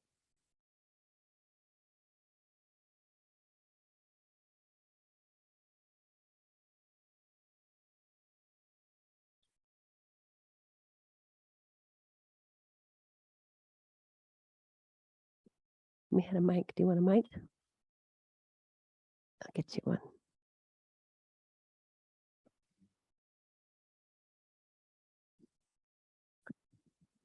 You're going to talk about your experience. So I assume we're at the root chakra. We just finished the root. Okay, so when it was at the root chakra, it felt, well, I'm just gonna say like the uterus was just going Ooh, like kind of pulling out, but not in a weird way, like resilient. not in a bad way, like maybe, yeah, like resilient, snapping back. maybe, yeah. Oh, interesting. And now we're on the second chakra.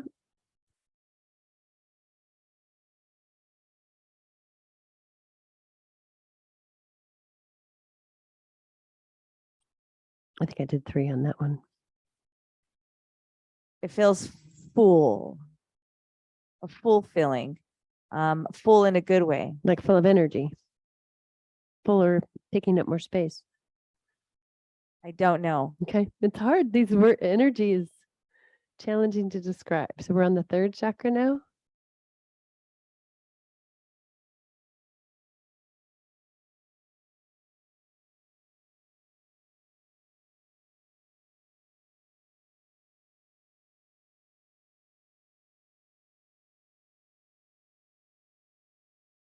And we're on the fourth.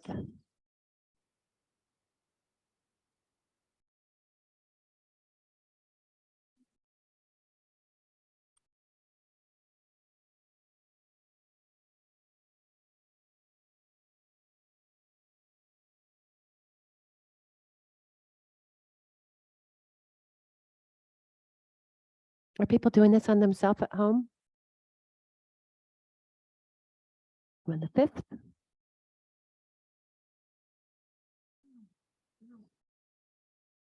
Ooh, good. Yeah, like clearing. I don't know. I'll do it on mine too.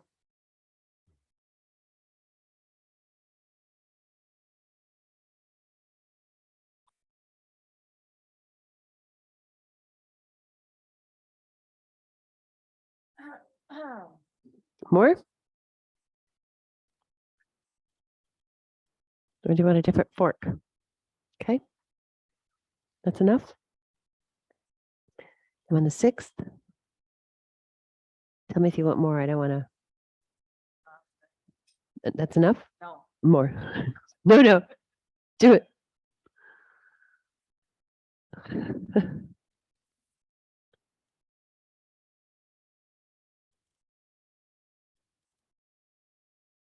More? One more. She knows what she wants. Is that enough? It just feels good. I don't know how else to explain it. Oh, it felt so good. So I'm going to go up your crown just straight out. I'm not going to do any of the curves. Is there another one?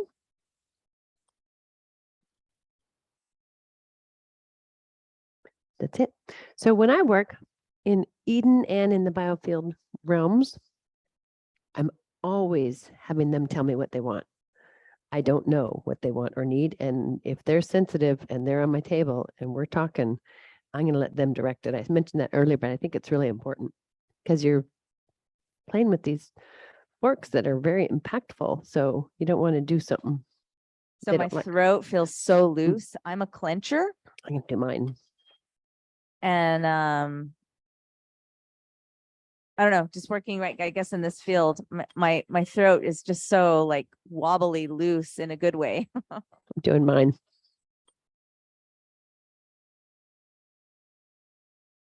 Like I said, I'm not feeling it, but I know it's good for me. So it just benefited me somehow. All right, everybody doing okay in here? And any questions? And they're doing these, Teresa or Ria? Good?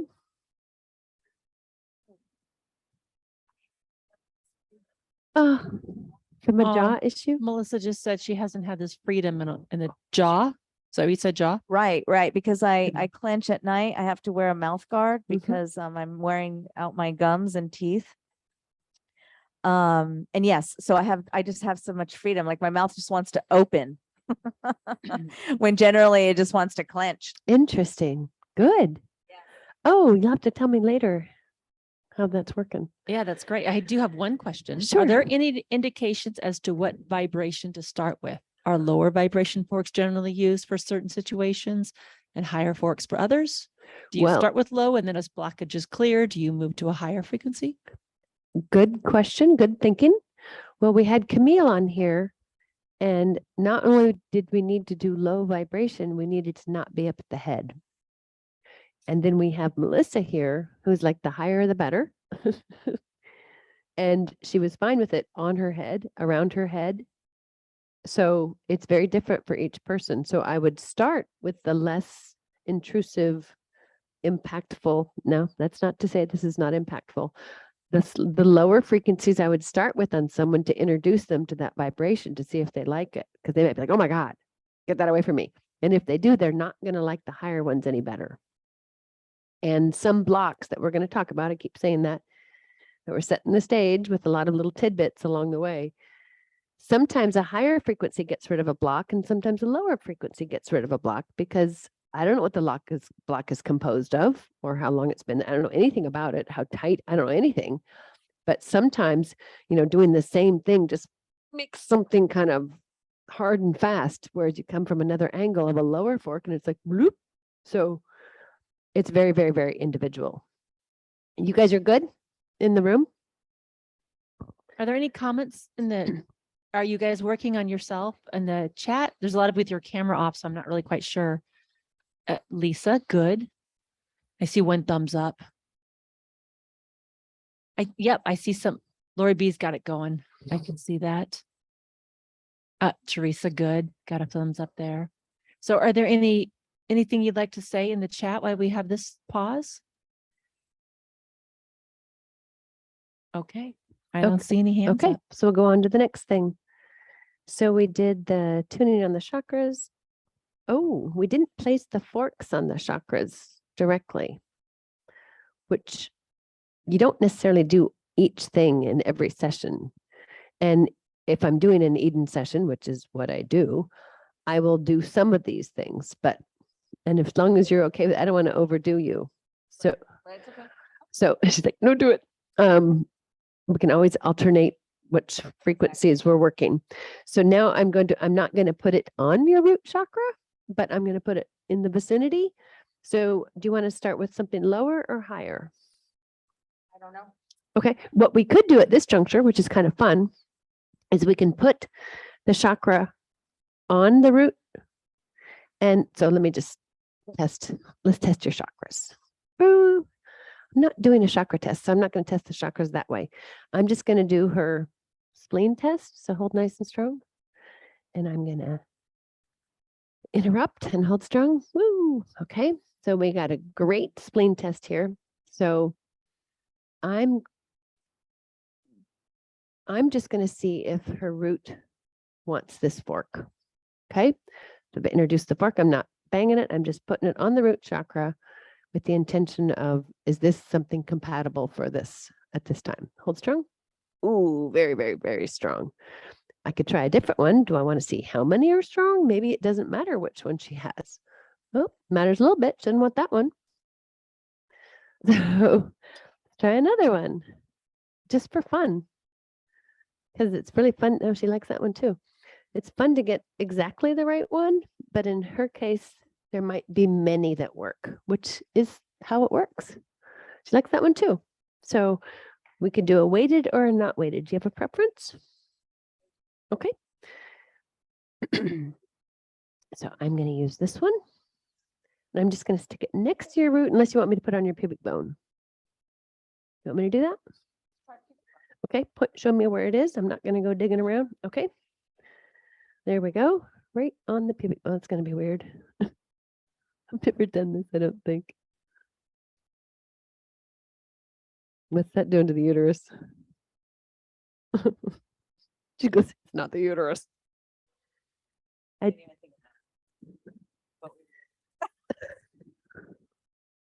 You're talking to the microphone.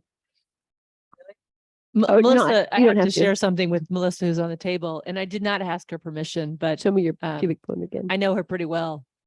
Okay, And good. the other people in class were saying that she should be a sex therapist. I think maybe now we know why. Oh, wow. It just, So you could use these tools it in your just office. comes out when she's on the table. Interesting. I did have Sorry, one. that was too much information. Some of your pubic bone again. I did have one person on the table. I don't remember who it was, but they felt, what's the right word? Aroused? It really woke something up in them. And I thought that was interesting. And she said, you better stop that or because I got to get going. So that was the roots. Now we're going to, where's your belly button? Okay, I'm going to put the second chakra. Do you want to, let's test for that. Let's see if your body wants a different chakra, a different fork on that chakra. It likes that one. That's a very high one. Let's see if it likes a low one also. Hold strong. No, not so much. She seems to want a high one. I think it was this one. Let's recheck. You can tell. Can you feel it just when I put it next to you? Yes. Okay. I was just gonna put right. Where's your belly button? There it is. Is it not there? So just directly on it.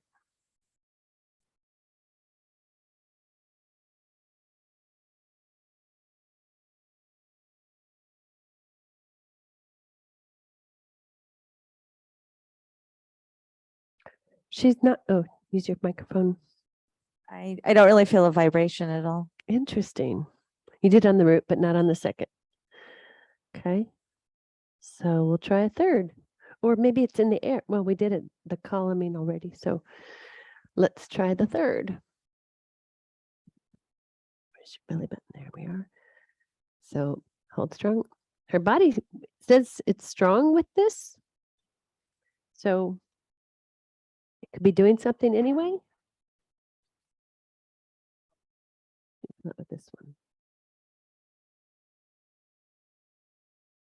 My kidneys just went like in the kidney area. I don't know if it was kidneys, but it's in my kidney area. Just kind of like a massage. They just, Oh, wow. it's kind of cool. It's so fun to have descriptive words. They're still doing it. It's on both sides now. It was on my right side mostly when the first one. Now it's on both sides. Okay, we'll try one more. One more.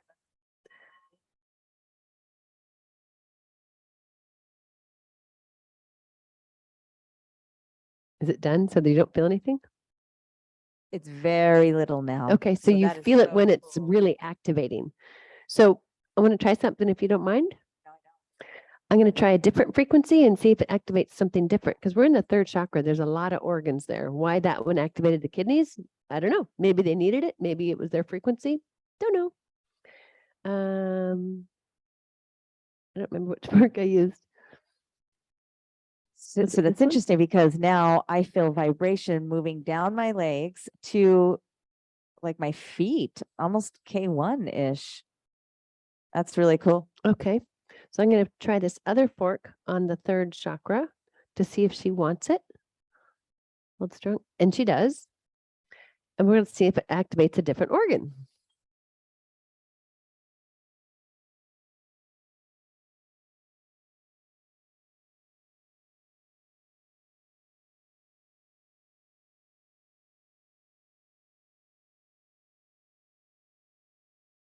Hard to tell. Who's it talking to? It's now on the front. It was definitely on the back, on the kidney-like area. Now it's more in the front. Let's do it again. Maybe stomach. The stomach over here? It is, right? Yeah, it's in the front. So I don't know, in the front and on my left side a little bit more Okay, so than try, anything. we'll see if your body wants a different one to see if it activates another organ. This is fun. Usually we just think of chakra and third and it all happens at the same time. But apparently different organs respond differently. Hold strong. Ooh, she likes this one too.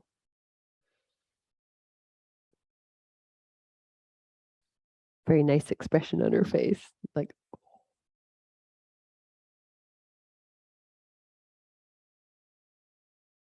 she loves this one.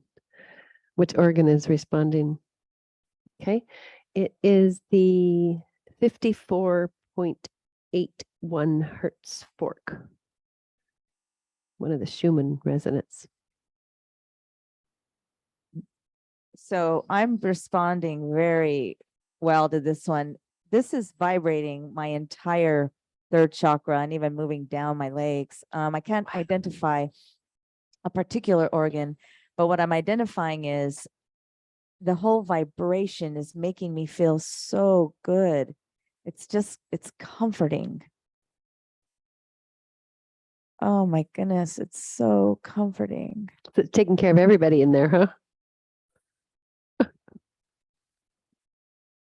We're getting a lot of comments in the chat that this is soothing and comforting also. Good. So it's completely different than taking that chakra energy out into the field, which is not a chakra clearing. It's clearing the field for the chakra. Hard to say. You want more of this one or should we try another one? You like this one. Let's give you some more. Just one more.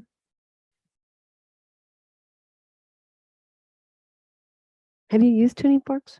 Oh. Mm-hmm. What's the 54? That's a Schumann resonance. That's a multiple of the Schumann resonance. Sometimes that matters to people. Let's see. Is that enough? We don't need to keep doing that to there. Okay, so now we're at the fourth one. Do you want a high one or low one for the fourth chakra? You don't know? Let's just see what happens, okay? So we're checking out this one. And hold strong. Oh, I was using this arm. Hold strong. I think she might like any fork. Okay, I'm going to use this one.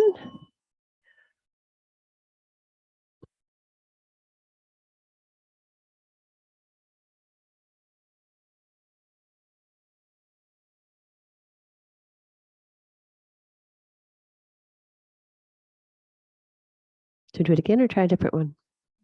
Yep, that didn't really impact you. I'm just going to put this one here and see if you like this one. You have a reaction to this one? Just feeling it there? Yeah, kind of. Okay, let's try that arm. I'll just lay it here. Hold.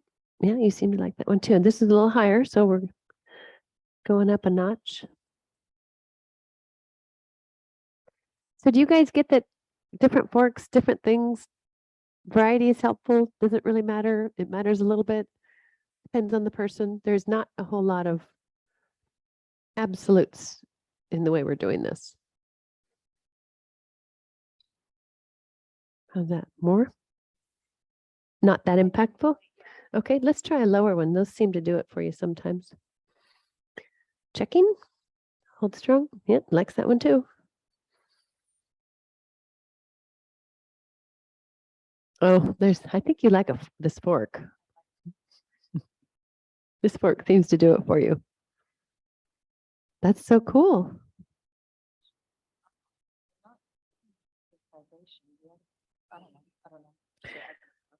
Well, they're different. They're She's higher saying she loves frequencies. the vibration of this Now, one. I have a second one that is a Schumann one. Let me see if I can find it. It's a 60 something, so it's another one on the scale. I think this one. Yeah, this is a 62.54. So it's the next one up from that one you've been enjoying. So I'm going to try this and see if that does anything for you.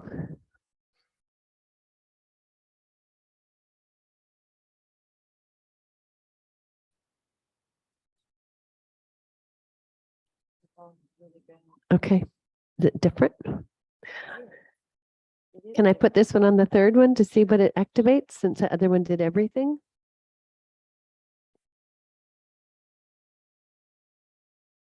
Okay.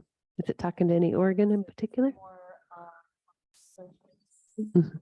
So this one is more on the surface, while the other one went through the entire top and bottom. Okay. This one is more, yeah, top. Okay. And then how does it, is it on the surface with heart? Hmm. Yes, absolutely. Kidding, that's the name of this game, isn't it? Okay. Oh, this is just a favorite. This is the 54. So this one just goes deep for me. So the other one, I like, the vibration's nice. It's more surface. This one, Okay, now my- this is really, really interesting and shows you how very specific, and we've been very general. One is 7.83 different from the other. The one that you like is 54, 7.83 more is this one. And you love the 54 one. It opens you up. That's really interesting. That's not the one. I was pointing to the wrong one. This is the one. Okay, so I'm going to do the throat. Okay. Stay with your favorite. Putting it very gently on her throat. I could easily put it above. Do you want it above? No, it's okay. So this is definitely on the thyroid.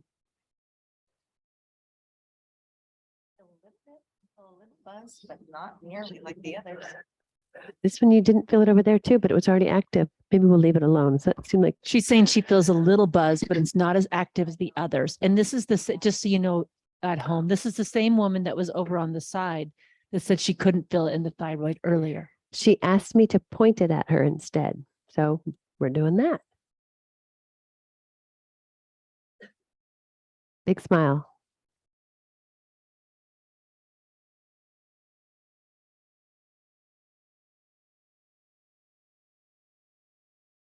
No more?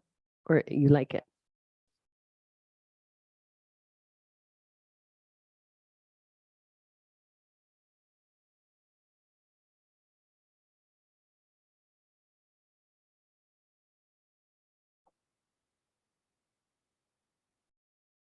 Here's your phone. So again, for me, where it was on my third chakra and my fourth chakra, it just vibrated entirely. So here, I don't know how to explain it. There was no vibration, but it was this energy spreading, and I felt it more tingling on my fingers. Oh, interesting. Oh my goodness. Okay. I'm going to go on to the 6th. I'm going to keep the same fork that you like just to see what happens.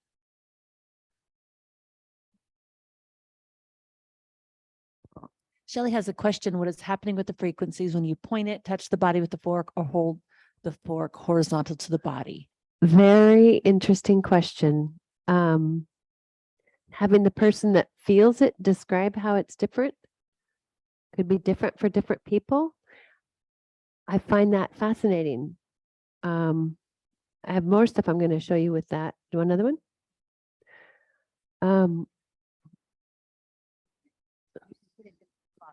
Oh, this is so fun. My quadriceps just trembled. Is that a good thing? I don't know. We don't know. Maybe we'll stop with that. Yeah. She's just ready for the ride. My quadriceps are like, they're going like this. I don't So know. Those are small intestines. Maybe we'll lose you like we lost Camille. Okay. I'm gonna put this on your crown, okay? I always ask about crown because people don't necessarily want more up there. I have a very busy head myself.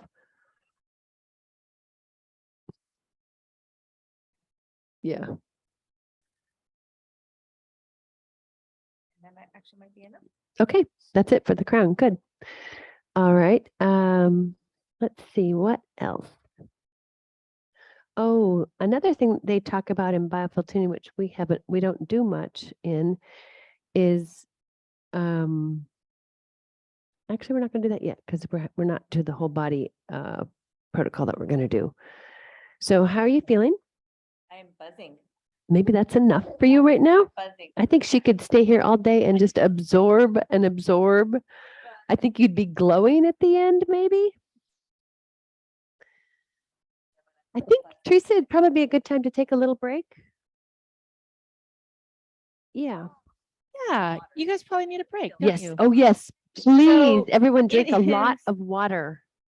Melanie, how much time would you like? 10, 15 minutes. Let's take a 15-minute break. I just looked out and the students are kind of buzzing a little bit. So let's take a 15-minute break. We are going to leave the recording going. If you have a question, we will try to jump in. Again, if you don't have the PDF, it is attached to the email with the link that I sent, how you got on here. There's an attachment there. I know in some, like if I check my phone, I can never find an attachment. So if you can't find it, please email me and I'll resend it. And we'll see you 10 after. So 10:10 Pacific time.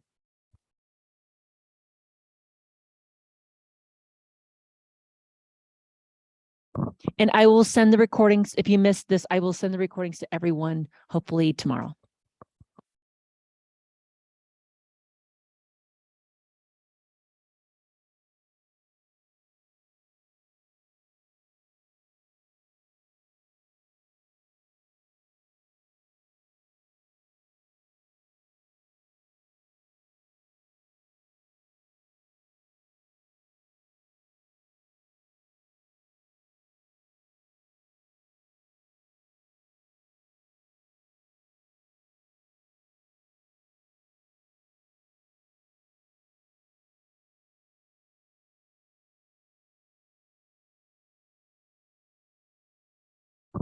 Please remember to drink a lot of water. And Melanie suggested that you get a little sunshine, maybe do some grounding in the grass.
Testing 1, 2.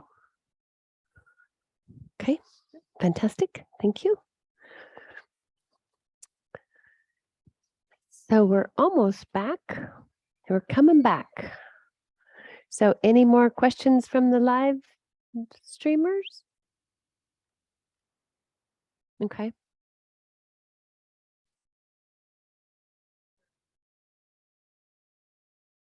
Okay.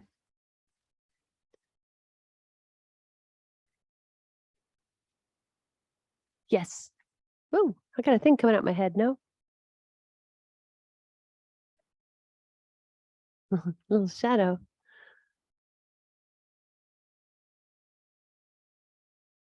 Oh, it's okay. Oh, okay.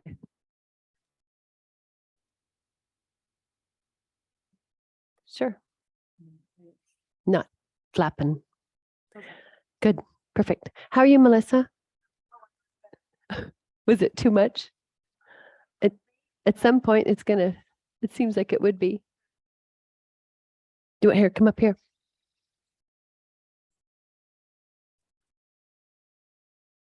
So what I was experiencing during this break, like I can hear so clear, especially in this area, everything's just so open. I was like actually hearing it's kind of like a little too much. It hurt a little bit.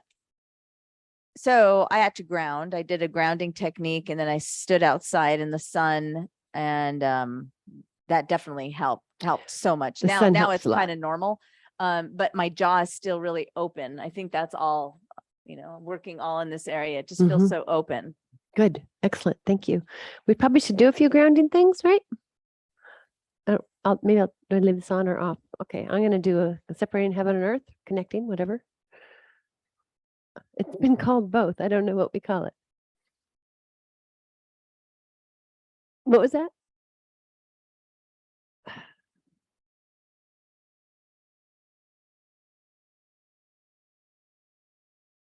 Making space, right, for this energy to continue to move.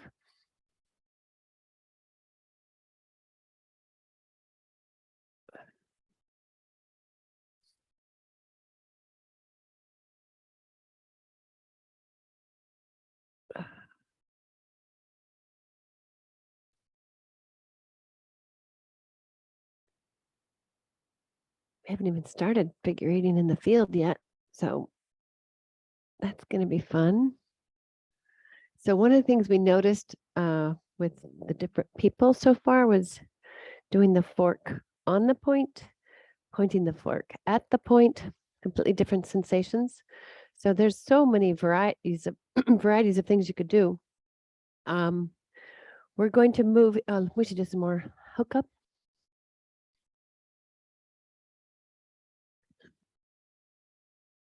Hard not to breathe into the microphone.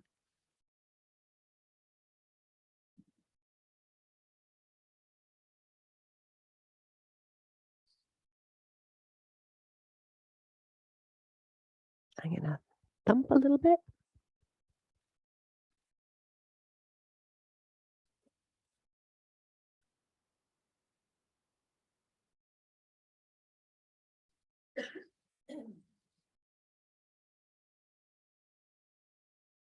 What else do we do?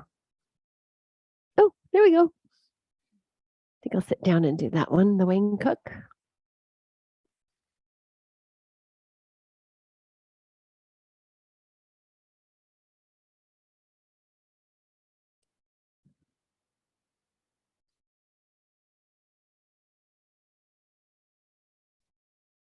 Just a reminder to everyone that tuning fork sessions don't usually last 6 hours. That's a lot of tuning. So thank you for hanging in and sticking and doing as much as we can play with.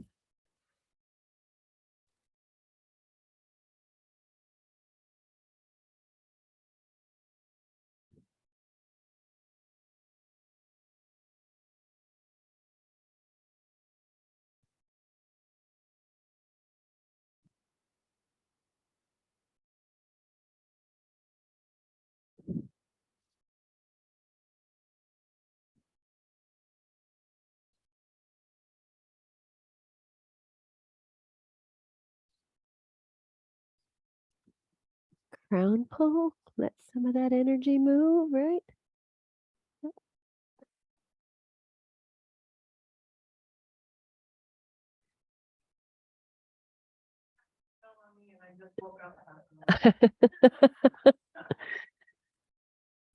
Denise, do you know if you're sensitive to tuning forks, to feeling okay?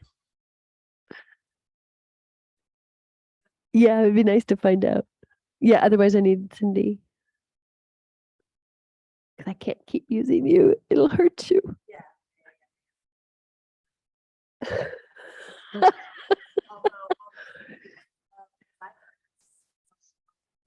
Oh, so, well, just come up here. Where we're waiting for Cindy, I'm just gonna figure eight her in the field just to help. Maybe I'll use 2 forks, yeah? I'm gonna use your 2 favorite ones. These 2. So I'm just gonna activate them and figure eight them. I'm gonna go around you.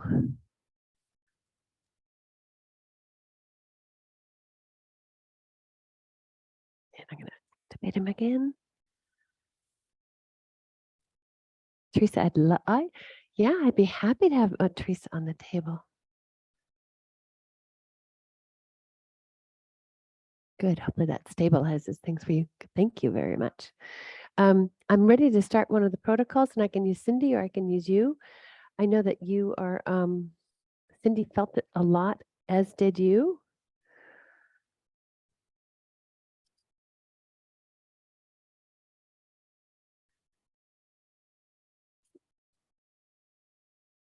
That's okay. We can always just do part of it on you and partly on her. Get some of these out of the way. Thank you. So I need the crystal. So this next protocol, this is one that Eileen teaches her people. This is what you spend most of your time learning in the first class, which is great. It is interesting. It is very impactful. I probably won't do it like Eileen would, like I don't do a protocol the way Donna does. Not because I can do it better or smarter, it's because I do the parts I remember, the parts that I think to do, the parts that show up, all of that. So in this protocol, this is really, really cool. This is the one about the stuff being in the field somewhere. You know, a recording of everything in your life. What? Just like, here she comes. She's coming with the crystal. What was I going to say about? Oh, so Eileen is very interesting, as I said, and her books are great. And I encourage you to read them and take her classes if you're so interested. She used to work on the body with the forks directly on the body, like some of what we were doing here today. You know, I'm not assuming she did what I did, but she would, if there was a point, she would use the forks on the body. And Nira's like, I'm not trying to alter her story. I don't remember it perfectly, but what she did say was, I don't know, 10, 11, 12 years or something like that. She was a massage therapist, I think. And then she was doing tuning forks. And she was working on someone who had a shoulder issue, pain, that she would work on periodically. I don't think it was like weekly. I don't know those details, but she'd worked on her before, I believe. And she could get a little better. And then, she'd need to come back and get a little better and need to come back. And maybe she got it a lot better, but she needed to come back. And then one day she heard something out her window, I believe. And so she went over to look. And as she's looking, she activates the fork and starts coming back to the client. So she's out in the field accidentally. And as she got closer, she heard something. She hears every emotion in these forks and in the body. She hears every little bit of grief, how deep it goes. She has mapped the whole biofield for where she finds things and where it continuously shows up and consistently shows up. So I am not trying to copy her work. I'm just doing the parts that worked for me. So she was out here and she's like, oh, she heard this sound that she hadn't previously heard because she'd been on the body. So she realized that it was a thing and it was out in the field. So she just kind of played with it, worked with it, and then was able to get closer and closer to the body without any distortions because she hears a change in the fork. I'm not even playing and you're reacting. I'm so sorry. It's a sad story. And so they solved the lady's problem. The problem wasn't on the body. The problem was that it was in the field. Maybe it used to be on the body. Maybe it got moved. Maybe it was emotional. Maybe they got through it, but it kept showing up on the body. But when she cleared it in the field, it didn't come back. So then she started her whole different arc in her work. And then ever since then, she's been off the body because that's where the powerful stuff seems to be happening. So I'm going to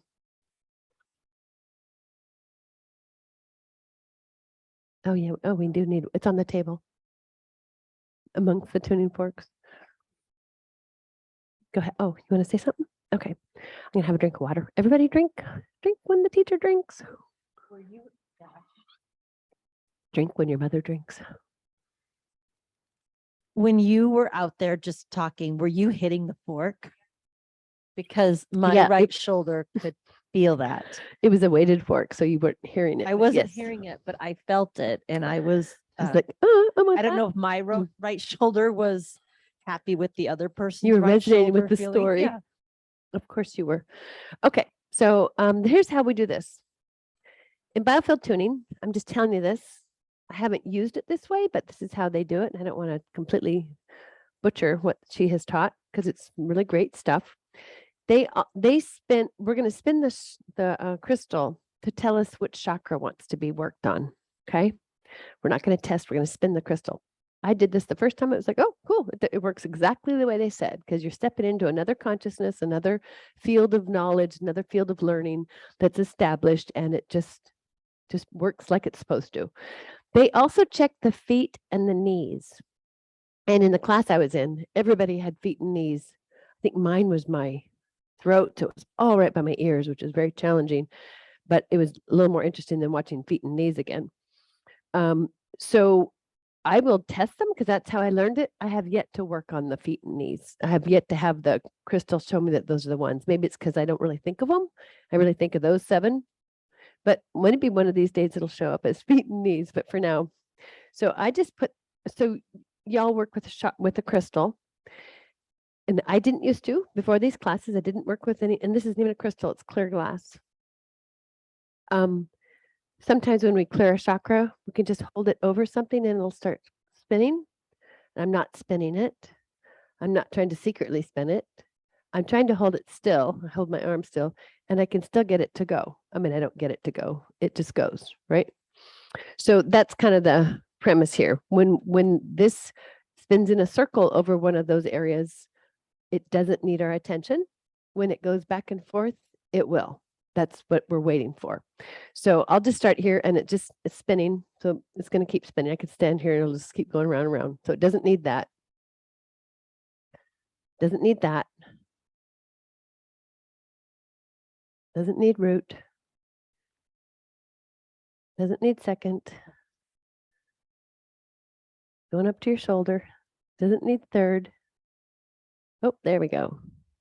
See, it just switched. And it does that. It's not me doing it. And then you check which side it wants. So if it's going straight back and forth, it wants this side. If it goes in a circle, it doesn't want that side. So I'm going to check both sides. And in my experience, it's always both sides. Just like, why would you do half? But they are different. Different sides of the body record different things. Some of it's the same. Go ahead. As soon as she got the heart chakra, I wasn't watching the crystal, but I had a palpitation in my back. Oh, interesting. Like, yeah. And This is it. her body knows what's happening because we've done this before. So I'm going to keep going because I didn't mean to stop. But heart, yep, there's heart. And it gets to here. And I'm not doing anything, right? This is doing it itself. If I go back to here, it goes back and forth. If I go over here, it goes in a circle. We could do this all day. It's really fun. I mean, it is. It's fun. It's doing it. I don't know why it's doing it. And get one more time. Okay, here we go. I know. It's like, thank you. Immediately at 5, it goes around. And it goes around. And it goes around. It could have more than one show up. Generally, I've seen them unfold one at a time. But there could be 4 or 5, which is a lot. And I think when we worked the other day, I think we did 2 or 3 chakras. The most I've done on one person is 3. It was a lot. I don't remember what else we did. So anyway, it tells us now that we're going to work on the heart chakra, right? So I can put this away for now. And again, anything I say that is not exactly the way Eileen said it, it's just how it works for me, how I remember it. So this is very interesting work. And there's a whole nother element that I'm going to mention just so I'm not being completely forgetful or omitting something is, oh, here they are. Eileen works with the timeline of someone's life experience. So somewhere 5 to 6 feet out from her field is approximately the edge of her biofield. I don't know what that even is. I'm guessing it's somewhere around here. Might use a chair. I don't need a chair. I can put it on the ground somewhere in here. I don't know for sure, right? I'm just getting well, actually, I'm not going to put it down yet because I don't know where it is. And then how this works. And sometimes it's useful. Sometimes it's a distraction. I don't know how much it ultimately matters. I'm working mostly on people that are sensitive. That's when I would use the forks. So they have a greater understanding of what I'm finding in their field. I do not understand or know what I'm finding in their field. And many times they can focus on it and know what the situation was, how old they were, and what is supposed to happen with these markers is you find the edge of the field, and then halfway is half of their life, a quarter is a quarter of their life, and 3/4 is 3/4. So how old are you? 51. Who can do the math? 12 and a half? 12 and a half or so? Oh, for half, right. I was thinking a quarter, sorry. So 25 and a half-ish. So that would be somewhere in the half, but we haven't found the marker yet. So you can do it, go, oh, this is really stuck here. But in my work, it's like somewhere between 6 and 10. Big surprise, you had an issue. So I don't get so specific. They might know specifically what the trauma is. So, but some tuners, Eileen is one, she knows what the emotion is. She knows, I don't know if she knows what the event is, but she knows what the emotion is and she can figure out what's happened. That's not for me and I'm not going to fake it. I'm not going to act like I know what I don't. But the person on the table might know. And if they want to talk about it, they can. Sometimes it doesn't matter. You can clear it anyway. So where was I? Did I have a fork in my hand? Okay. So I'm going to come out here and, oh, maybe Cindy, would you like to participate in this? I know Teresa gets, maybe you could find out, maybe you'll know something on this side.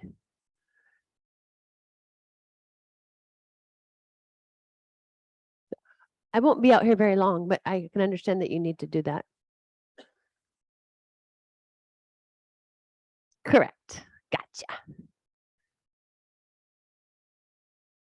So I'm having Cindy, who is extremely sensitive to these tuning forks. And we just did this yesterday on her. She felt every little blockage or void or whatever was in the field that made the resonance of the fork change. So I was going to have her out here to see if she finds them also.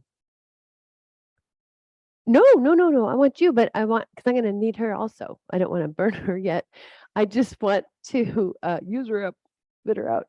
I just want to know if you feel the things.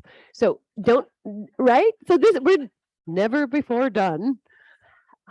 Practitioner feels nothing. They feel it, but I want to see if they feel it in the same spots.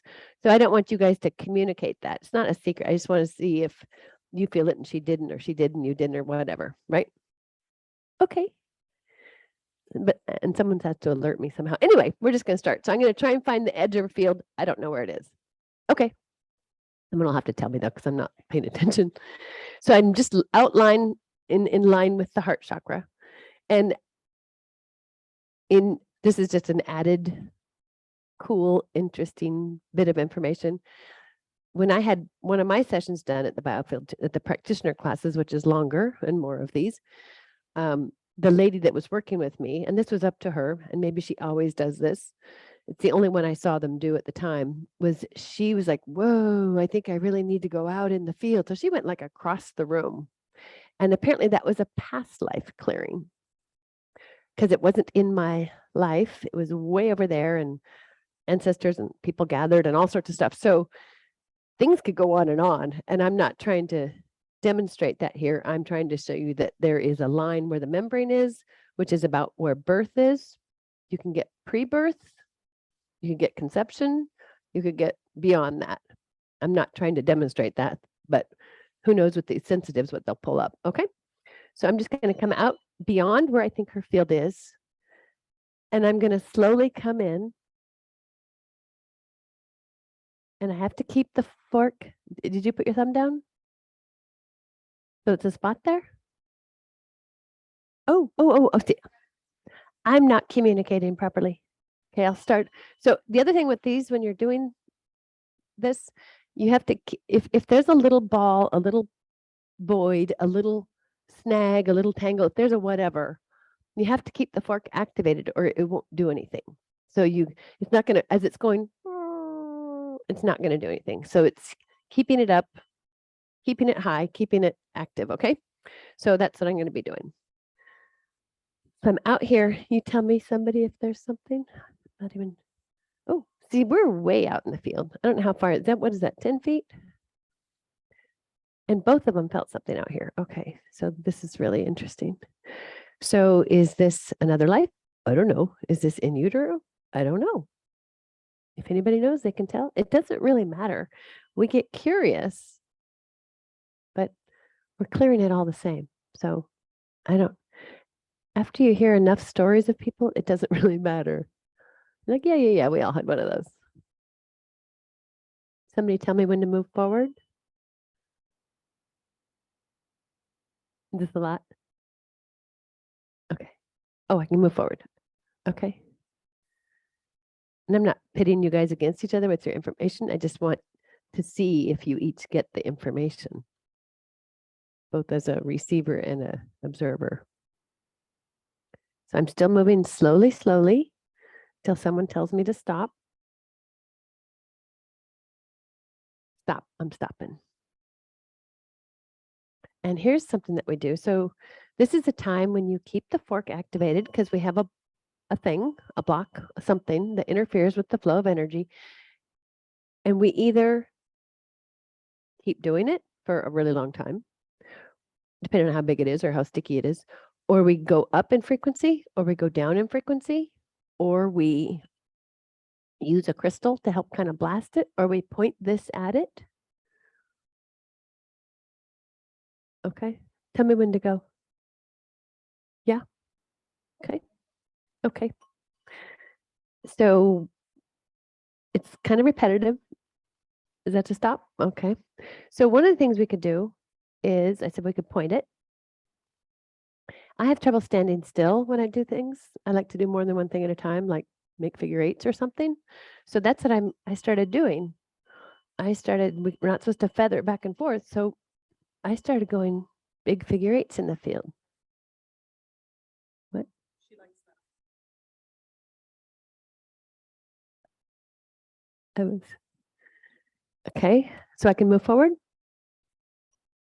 Both Cindy and I said we like the figure eights without Okay. looking at each other. So I'll save this for the next block. Okay. I want a good block. That's what I'm waiting for, you guys. So find me a good block or whatever it's called.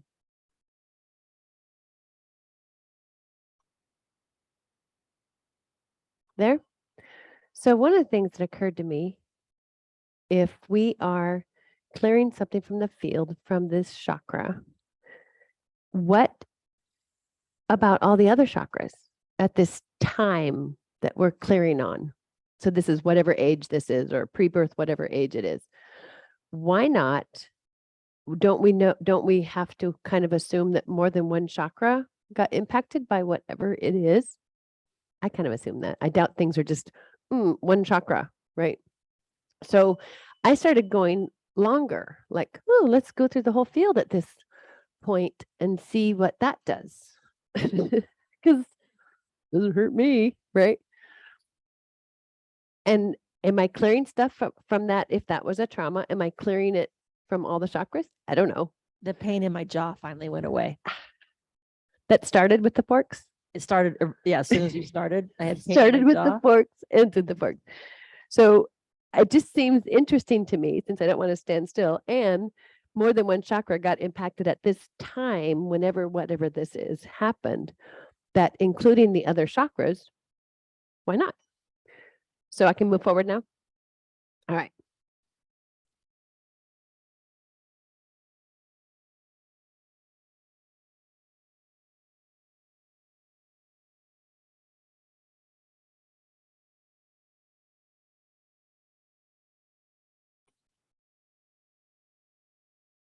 Everybody's good so far?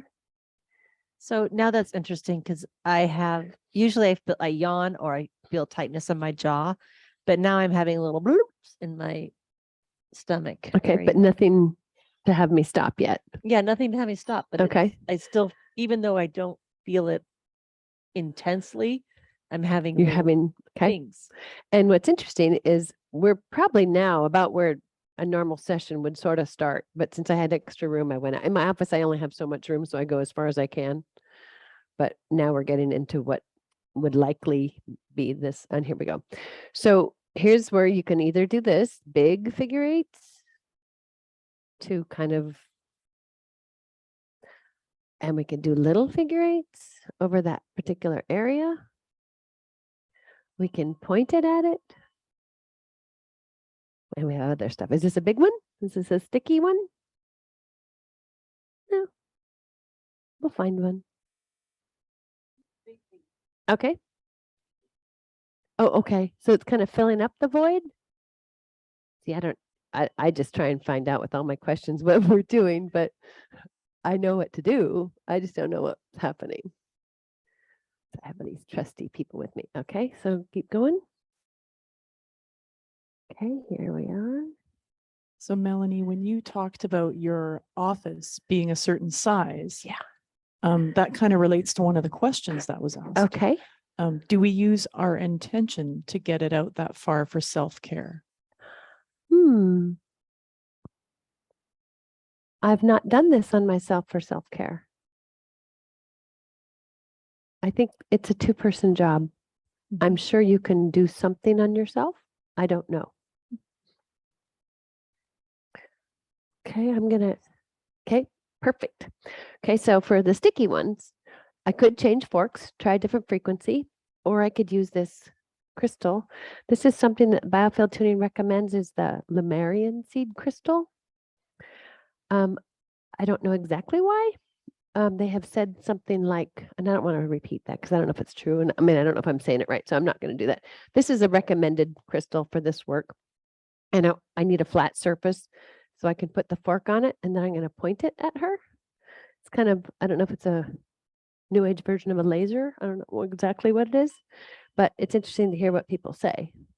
So I'm pointing it at you in that same location I was at.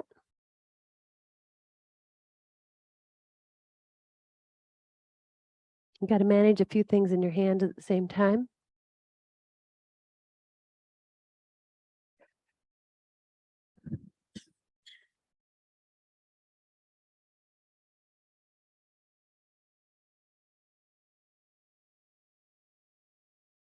Ready to go? Okay. There's a couple other things we can do with the crystal, but I'm going to just slowly move in.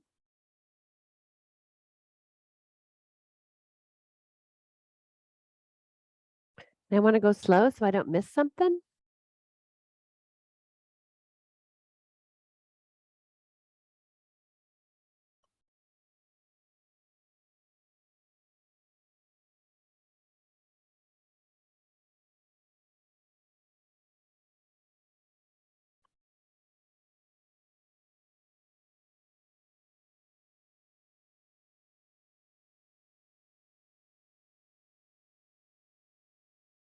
And again, some of the boulders can get tossed out of the way just by the fork itself without having to stop and precisely try to dismantle something.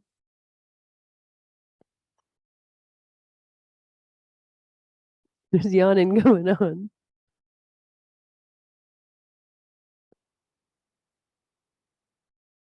Clear sailing?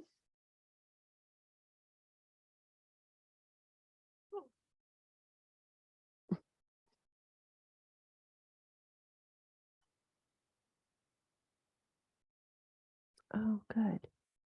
So I'm going to go all the way, slowly, slowly, and then end up aiming that at the chakra. So one of the things I really liked about this, hearing Eileen talk about it, was when you, now I think of these as little energy blocks and tangles out in the field, but some people have felt them to be a void, which is interesting. It's not a thing, it's a not a thing. So, but either way, it's impeding the flow of energy in the field. So what they say we're doing when we do this, or their intention, and collectively that is the intention, is you're bringing that stuck energy or not flowing energy and you're recycling it back into the chakra. So what you had out there, I'm gonna go on the other side just to finish this, is life force energy that you weren't getting the benefit of, tied up in little knots. And once you release it and bring it in, you're now recycling more life force energy than you had before you started. Or you had it, but it was tied up. So I thought that was really brilliant. So I'm just going to add, this is what I would do to someone. Tell me when you've had enough filling up this chakra. That's enough. Okay. So I'm just going to raise up, kind of spread it, connect it. And we didn't do this before on her because we did it on someone else. So I haven't done this prior to this session, but I can do it now. And I generally do it 3 times. Is that enough? Or do you want more? So add more.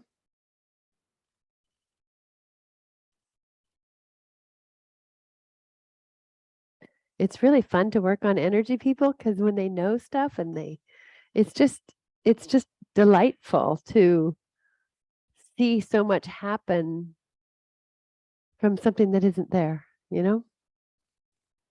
And we're used to working on the body and seeing reactions, but it's kind of new territory for us to go mining the aura, the biofield.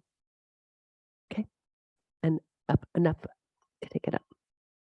She knows what to do. She tells me, hey, I'll do what you want. I don't care. More or enough? Okay. I love how people say that. Yeah, just indulge me one more time. just one more. Seriously. Okay. So that was kind of cool. So I'm going to recheck with the crystal and see how that side liked. So let's see. So it's still going back and forth. This side is happy. But like, no, don't stop. This side still wants it. Too bad. No. Not too bad. I need you to pivot so I can come at it from Oh, the really? same side. Yeah. Okay. Oh, yeah. You know, it's really interesting that after you use the crystal, then Uh-huh. everything moves Yes, faster. that's sometimes what we do. And I want to show you in case that doesn't happen. Make it happen, sort of. When you do the crystal out in the field because it's stuck, stubborn, resistant, taking too long, whatever. When you come, sometimes what people do, and it was done on me, is wherever that stuck point is, you just travel all the way in. So it's like you're blazing a path, right? And when you can think about it lots of different ways, and you might do it a couple times. Yeah. Oh, I like having that. I think it's interesting to have you guys have the same reaction at the same time. I think it's cool for the Oh, audience. did we have the reaction at the same time? You guys are better at observing. Yes. Oh, that's interesting. So you guys should be doing this work because you already do it. My handicap is that I have to have these kind of people on my table, or else I'm just like, we're good. You know, none of us know. And it's like, I feel weird doing that. So having you guys do it makes it a lot more fun for me.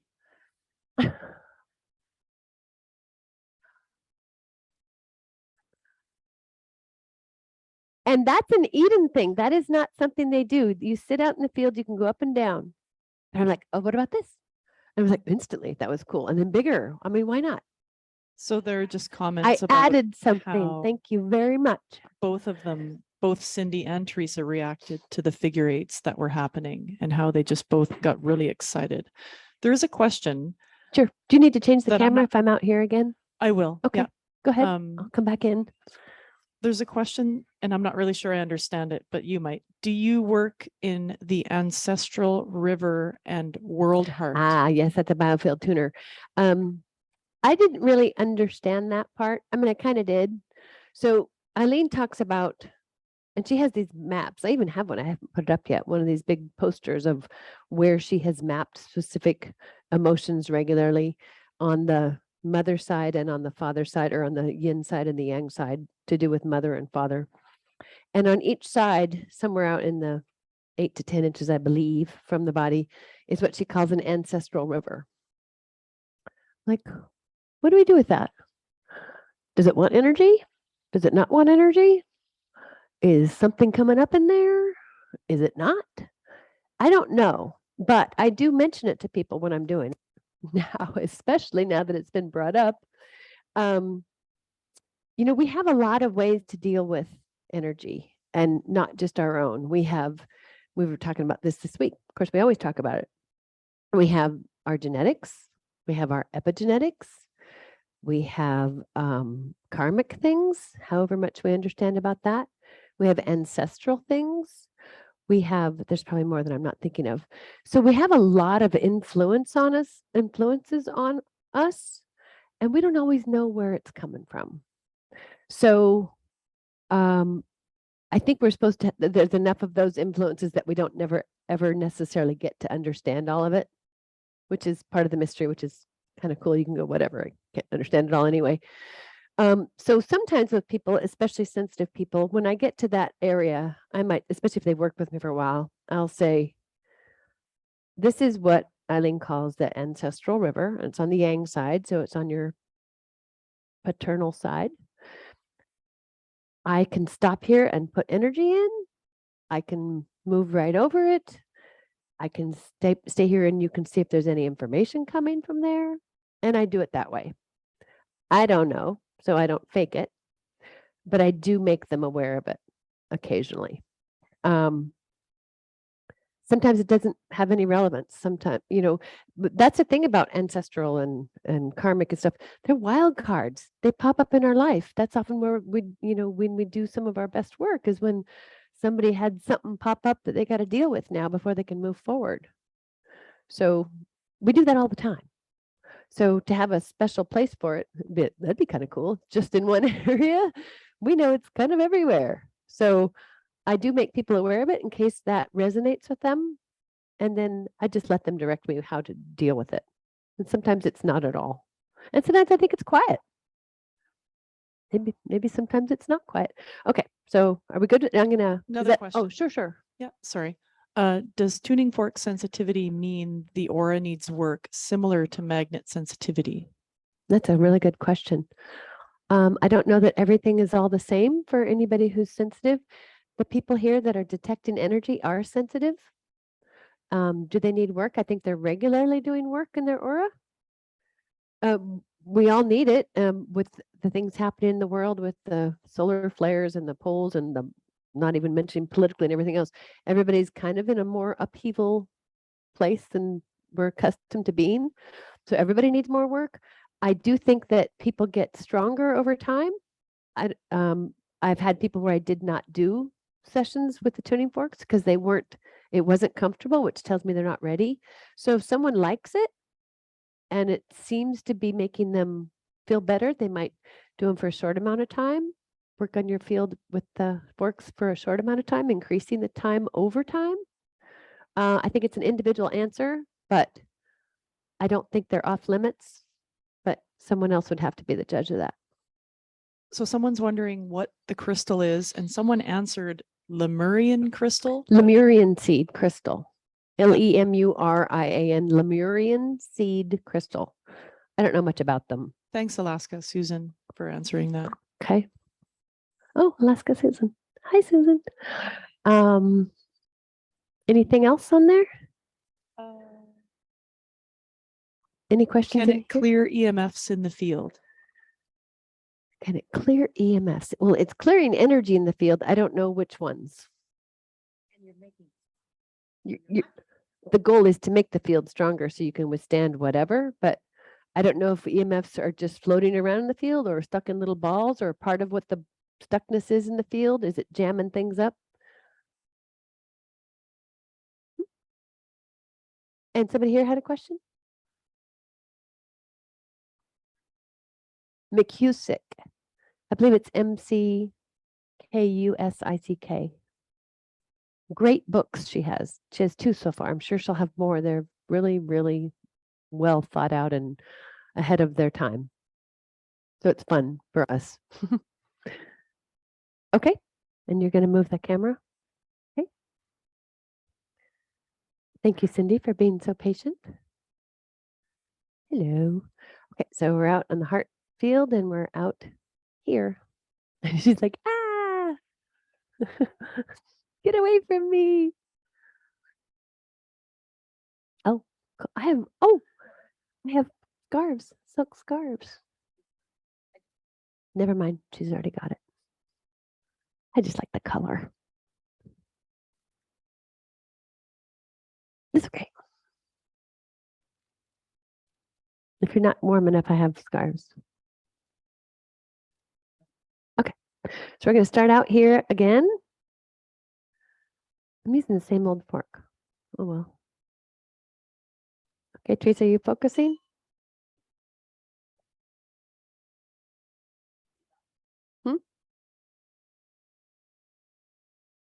Moving, staying. Okay, I'm not sure if that meant stop or I'm good. I need words. Okay, I'm just going to do my little figure eights because it's more fun than standing still. It's as simple as that. Yes. Cool. Okay. Ready to go? Teresa just said she really liked the figure eights a lot. Okay, coming in. It's so amazing to be doing this and know that it's really impactful and not have any idea what's happening. It's like I'm just standing out here with this thing in the air. And there's just a quick little comment in the Mhm. chat saying energy test Lemurian seed crystals if you want to use them because their energies don't like them. So she uses Oh. selenite instead. Good And she tests information. that too. Did you say slow down? You feeling them too? Good. So do my little figure eights. We're out pretty far, so seemingly Melanie, these seem to be clearing super fast. Is it because you already did the other it side? could be. I'm assuming. I don't know if the did it tell me which one wanted to go first? No, I just went with the first side because it was closest to out here. I But I think felt that palpitation on this side, on the right I side. think like all our work in energy, when we do one side, usually the second side goes faster.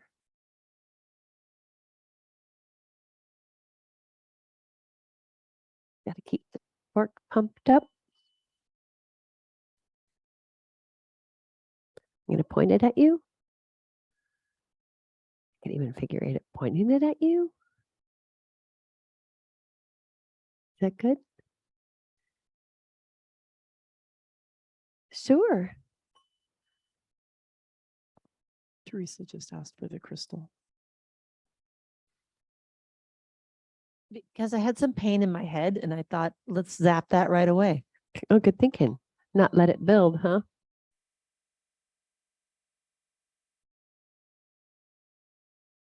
Cool. Ready to go forward? Or is that just for the head pain? Thumbs up. Stay. Okay. I'll point it at you. So this is really cool work, right? You're clearing junk debris, like all those satellite parts that are orbiting around the planet. You know, there's stuff that floats around us that we don't have any awareness of. And it's debris. It's in the way. It stops. Am I going forward? The proper flow of energy.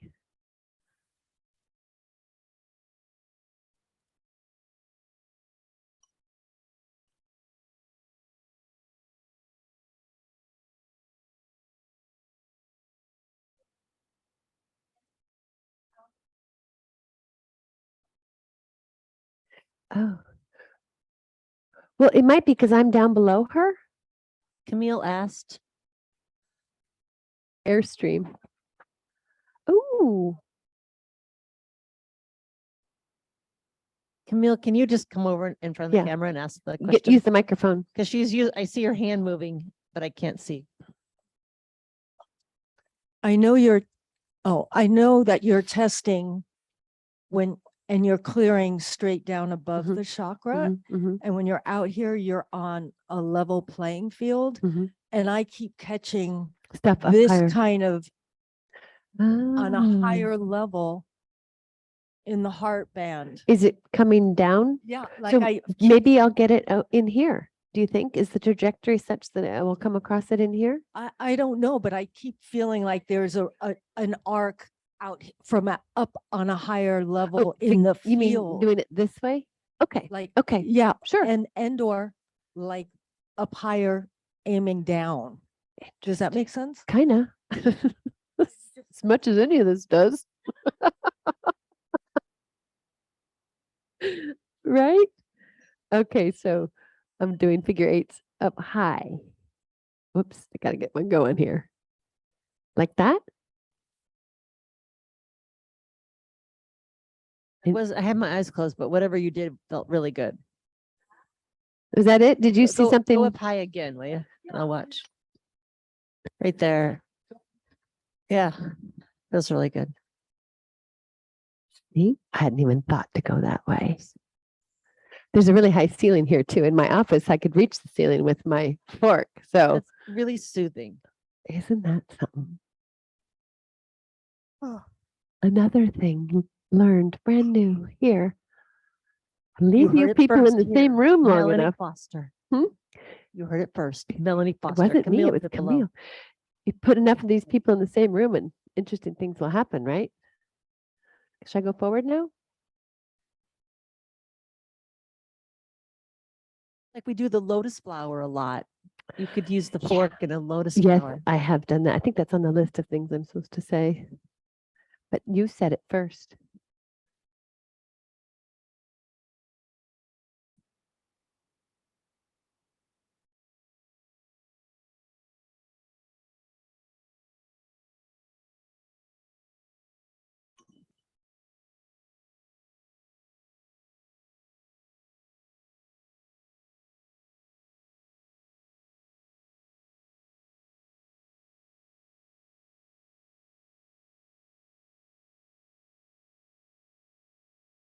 Anything up high that I need to worry about?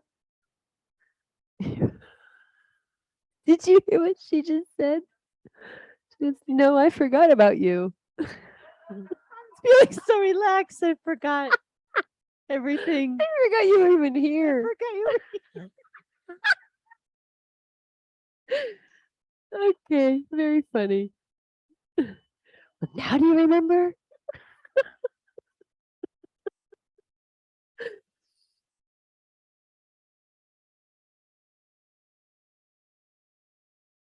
note that I'm someone who doesn't relax easily. So that was a really big thing that just happened. Okay, cool. Thanks for sharing that. I almost forgot you were here.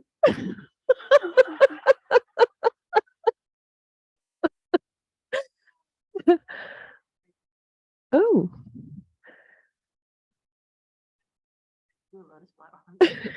Get that sucker, huh? All right. Like, oh, wow. Want a color? Oh, let's do it. Okay. Okay.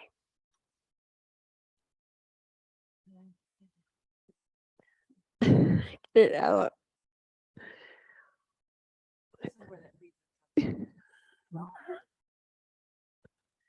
then breathe. Hold on. Doing up for Camille.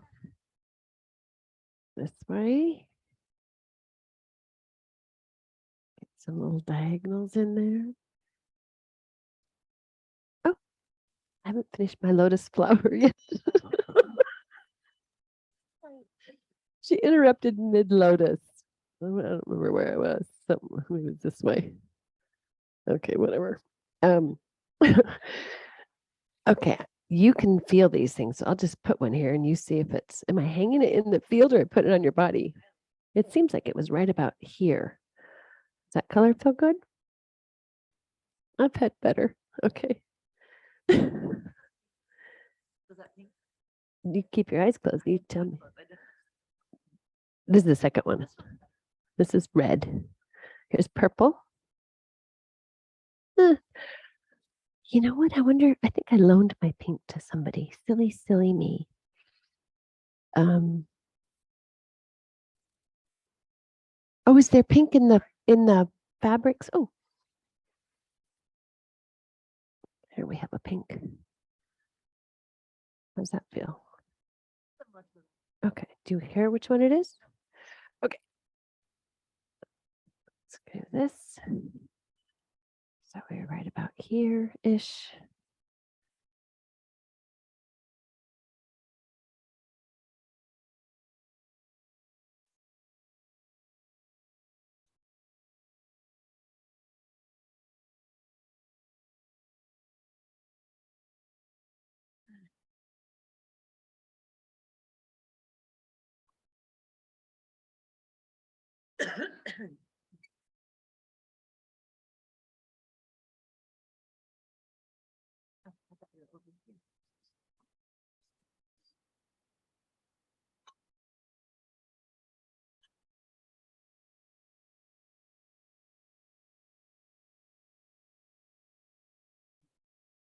Is it done or just better? Just better. Keep at it, right? Well, we haven't used a different fork in a while.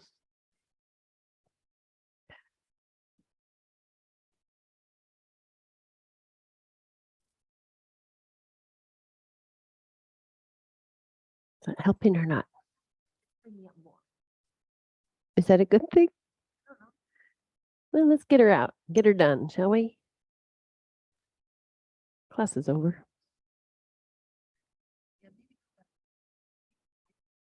Oh, I have a really high fork. This one's trippy. Is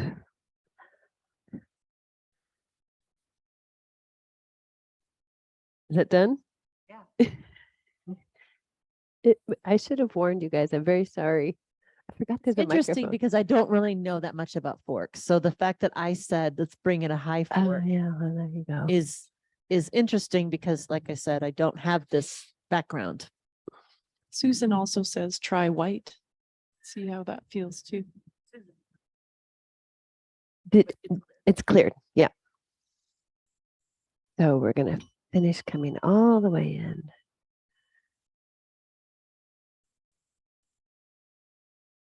I do. No, it's down on the ground. So I'm going to fill this until you tell me it's had enough.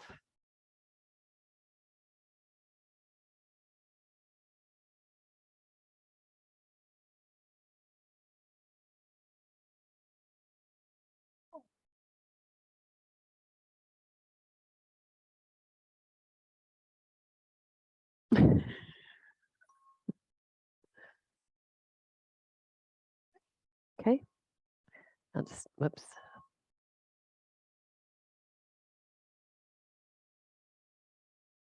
Want any more of that?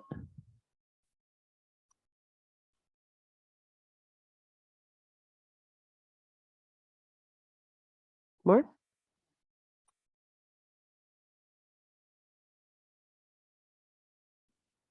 Cool.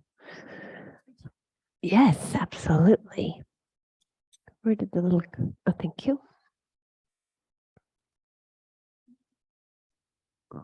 Melanie, there is a question in the chat. We're over here. And you did comment on it a few times. Oh, there we go. Say it again. You did comment on this a few times about not feeling anything. The question is, if the client does not feel anything, do you continue or do you just go to EEM instead of tuning forks? Depends on what they came for. I'm on the biofield tuning site, so people have come to me just for that. So I have done that. I might not keep doing that because I think it's doing something. That's what they assured me when I was there, that this is doing something. I just know it's not nearly as thorough as it was when someone is receiving the energy. So I don't want to do it thinking I am. Melanie, a follow-up on that. Do you explain to people, hey, if you're feeling blah, blah, blah, blah, blah, let me know? Because a lot of people don't know they're feeling it.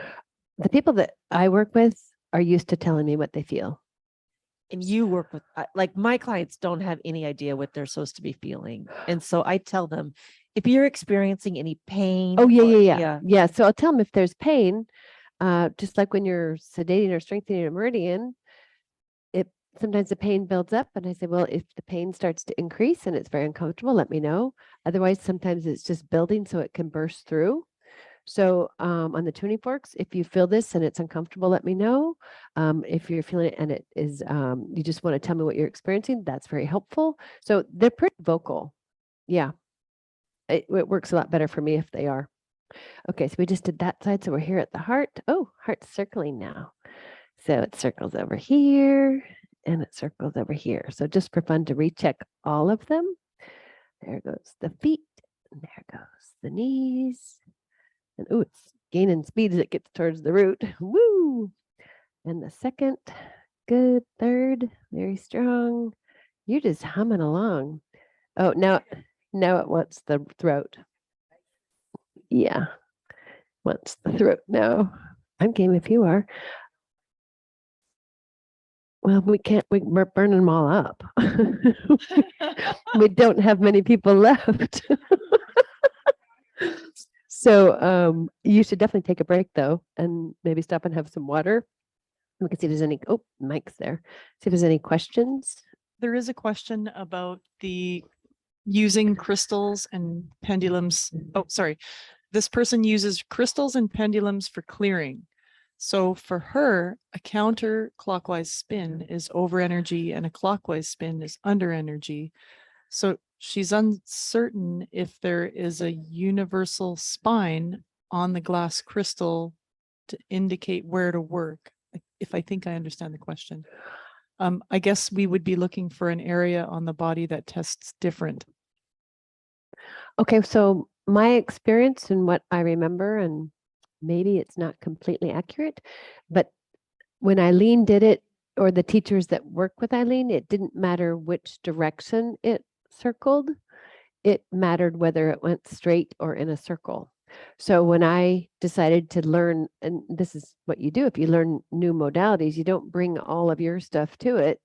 You go, what are you teaching? Let me just take that and give it a try. So I'm not sure if I'm even aware of which direction it's circling. Just that it is circling or going straight. So that's the information I'm using.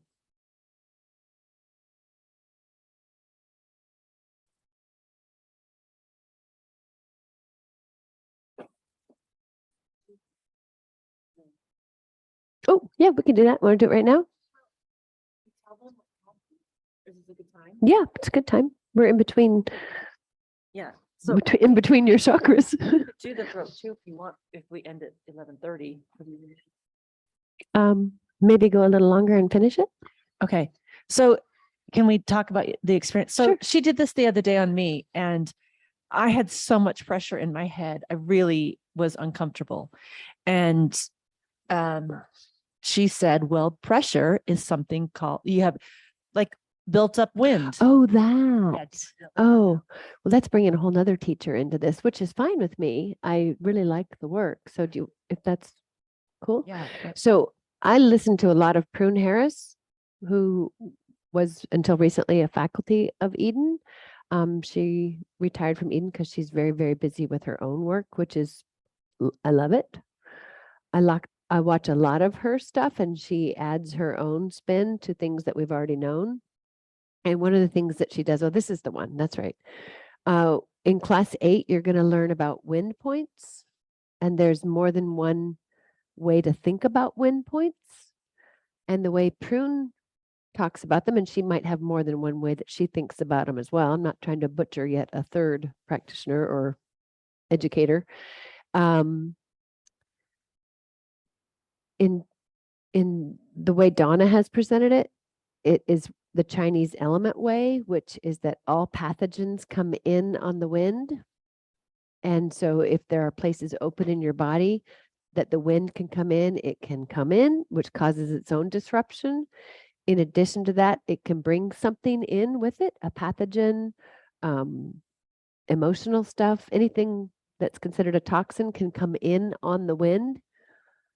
And while that is likely true, it's been in Chinese medicine for a very long time, Prune has a different take on it, an additional take on it, I should say, which is that when you have, there's some very specific points, a lot of them are the same ones as Donna's, that when you have pressure building in your body that is not being either dealt with or,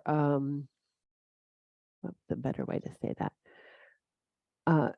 Without dealing with the pressure in another way, the pressure valves will blow and you will be blowing energy out, which is losing energy. Bye, thank you. You'll be losing energy, your life force energy. So and in my interest in sharing with you different ways of working with energy, with the colors and the biofield or the tuning forks, my brain automatically goes to simplest scenario. That's how I understand things better. When they're overly complicated, it's hard for me. I'm a simple-minded person. So I think of it as, say you're good and grounded, but you don't have any energy. You're having a lot of trouble with things. You're having trouble focusing. You might be sick often. Lots of different things could be happening. It could just be that your wind points are open and you're blowing energy out. So it's coming up and going out. And I think of it like at home, I would use it that you turn the heat on and you open the doors and windows. But in Arizona, it's more like you turn the air conditioning on and you open the doors and windows. So you're losing energy and it's chaotic and it's disorganizing because you're losing energy. So my analogy is always in order to keep your kitchen clean, will it stay clean by itself? You have to put a lot of energy in to keep it how you like, right? Same with the body. You need energy to organize. So if you're losing a whole bunch of energy, you can't organize. So things go wrong. And when some things go wrong, more things go wrong, and you can find yourself in a downward spiral. So Prunes, I enjoy Prunes, the way it makes me think of you're building pressure, your life is hectic, you don't get enough time for yourself, you don't get enough joy, you have too many responsibilities, and you blow. And then Christmas comes and you blow. Well, a lot of people never reset their wind points because they don't know they're open or their pressure valves. So people kind of limp along sometimes and they can get a little better or things are kind of calm. And maybe it only happens when you go out of town, or maybe it only happens when company comes, or, we're okay. But when there's pressure, we kind of crumble. So we close those valves, and then you obviously have to modify your lifestyle. It's like with the adrenals. You can't just get them good and then burn them out again. I mean, you can, but that's kind of not great. Constantly making them okay so you can overextend and overuse. So with this, it's like usually people have to have some thoughtful time for themselves. They have to have better self-care, or they, maybe the kids have to leave home, or the things have to happen for people to change their patterns. And this is a pattern. So by closing the wind points, you can stop that losing the energy. And oftentimes we did it on a couple people in class here this week, and a couple of them, they were kind of breaking down, kind of falling apart and being really bothered by stimulus and things. And then we closed and like, oh, I'm good to go. So it's very dramatic on a lot of people. So it's fun to do them. And people who have chronic illness, often theirs are open and they cannot catch a break. They cannot get enough energy to organize and get better. So is that what you're getting at, Teresa? So we used the forks to close her wind points and it was very fast. It was really fun. It was fast and it was great. And I felt better immediately. Yeah. So does anybody think their wind points might want to be open and we could try this? Nobody, everybody's afraid. Oh, you haven't been up yet. And we did them on you, didn't we? Let's check them. I'm happy to check them. Yeah, you win. So I didn't write these points down. Tracy, I don't know what you want to say about that. We don't want to give out the points, or what are we doing? No, we're not going to give it out because officially some of you Yeah. are not this far yet. Yeah. So just watch what she You're fine. does. Yeah, you can just watch. I'm not going to talk about it, but okay, so let's get a good test on you. Yeah, but Hold for nice those of and you who strong. are done with year 2, we are talking about the win points. It's okay. It's all right. You get used to it. Hold nice and strong. Good. We did this on you, didn't we? Yeah. Hold strong. That's right. It was very impactful. Okay, so I'm just going to check them. Hold nice and strong. Ooh, good for you. She won't have any out now that we already fixed them. Oh, there's one. Okay. Do I need to check them all first or fix them as I go? Maybe I'll fix them as we go. Let's get a nice mellow one. So which one was that? Yeah, I have turned around, so I don't remember. Hold strong. Okay. And hold strong. That's medium. No, I think this one was good. Hold strong. Yeah. So we'll just do those two. So I just activated a fork. And I'm going a tiny little figure 8. And it's obviously extending out in the field because that's the length of the fork. Tell me when it's enough. Okay. So we're just closing up these little places where energy gets lost. Need to sit down.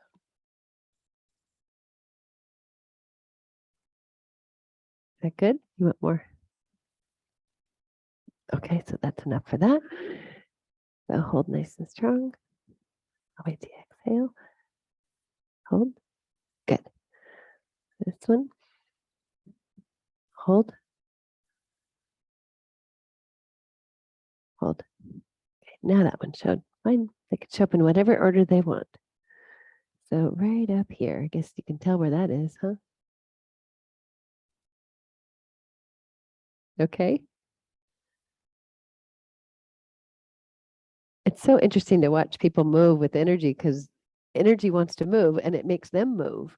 And sometimes it's little stretches because it gets stuck and you got to stretch so it can move and you know exactly where to stretch. Want another one? Yes, please. I love that. Yes, please. May I have another?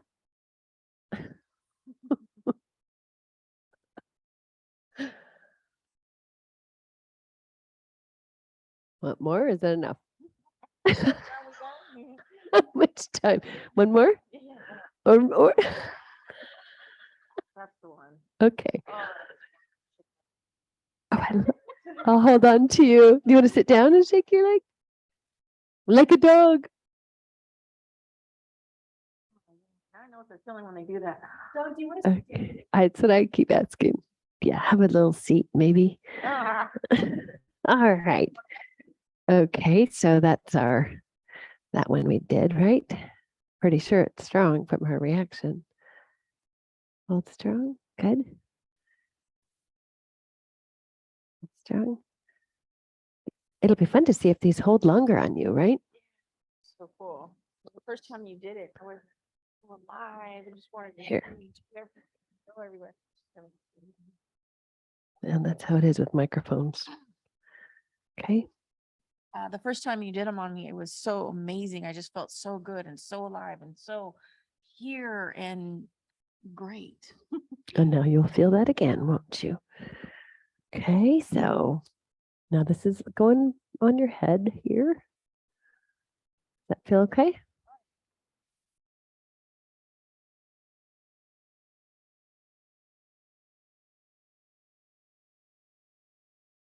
So I want to make clear, because I don't want anybody to feel like I'm shortchanging any of the teachers. There's a lot of good things to do with these tuning forks, and you just gotta use them, change them, ask them. Maybe a client will have an idea.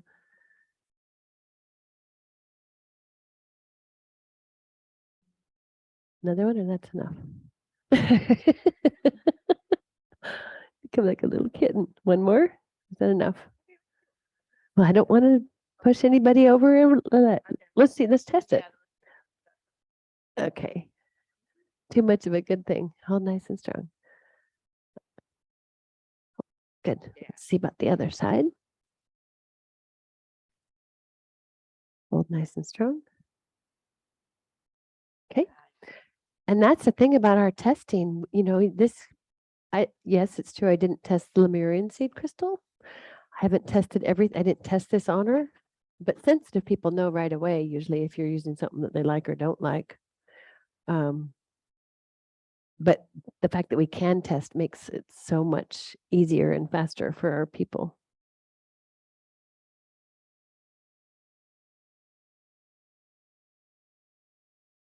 Another one? Okay. Yep.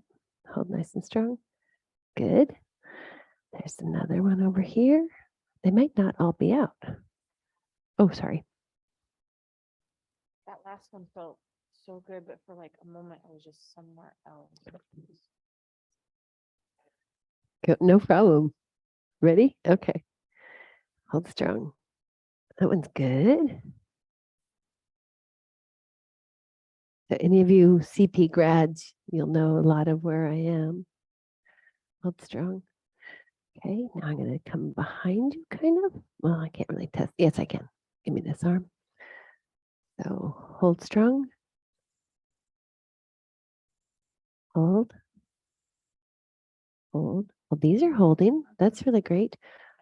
Oh. Way better than I came up already. And there's two more. Hold nice and strong. Okay.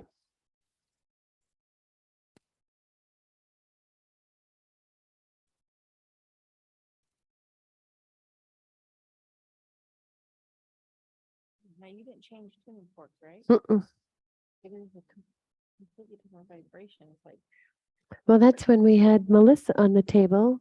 One fork activated her kidneys. One activated everything, and one didn't. Oh, yeah. I was asking if she changed tuning forks because this time it was a very different feeling, very different sensation, and a very like more of a woo woo woo, where the other one's like it just kind of rode with it. Does that make sense at all? It sort of does. You know, you hear enough explanations from people and everything makes sense. Oh, did you want another one?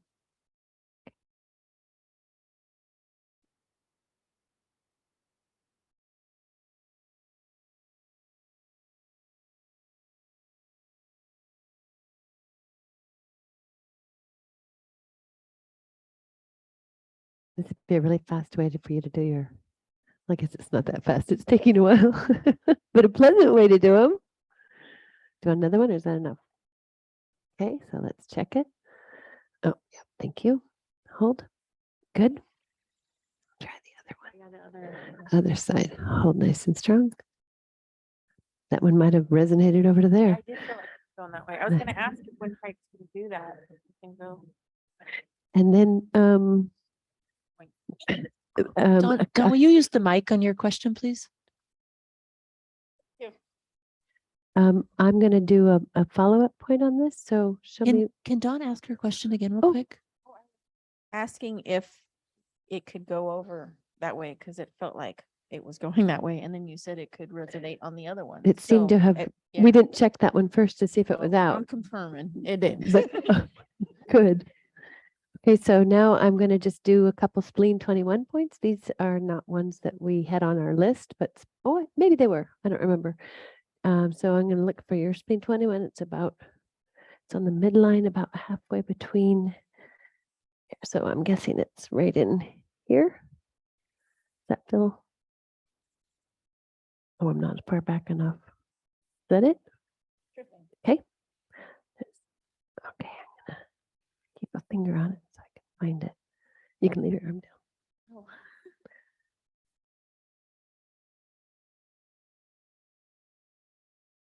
How does that feel? Palmer, Okay. not as strong as the other one. This is just the great wrapping point, Spleen 21. Fern talks about that with helping create the field wrapping around you. Okay, let's do here. It's kind of a big area with the boot. Sometimes we found on some of these points that there's like a congestion at first and it's not as noticeable and then it clears. Kind of like when you're thumping a neurolymphatic, it doesn't hurt and then it does, or it does hurt and then it doesn't. Another one? Yeah, Palmer.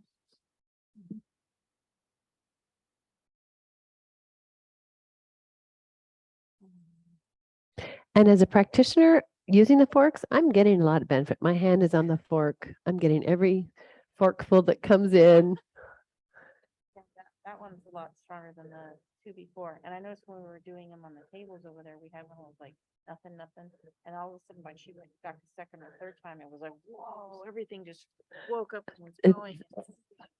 So That's what's good. fast about. Okay, where's the one on this side? Good. It's good for you to know where. You that the Responding. oh, it's Yeah. so fast with the tuning forks. Have one more. Yeah. Thank you. Am I on it? Is that the right spot? You can have another one too.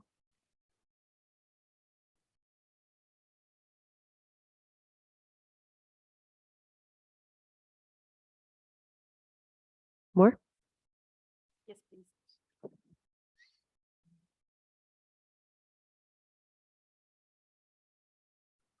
It took the third one, huh?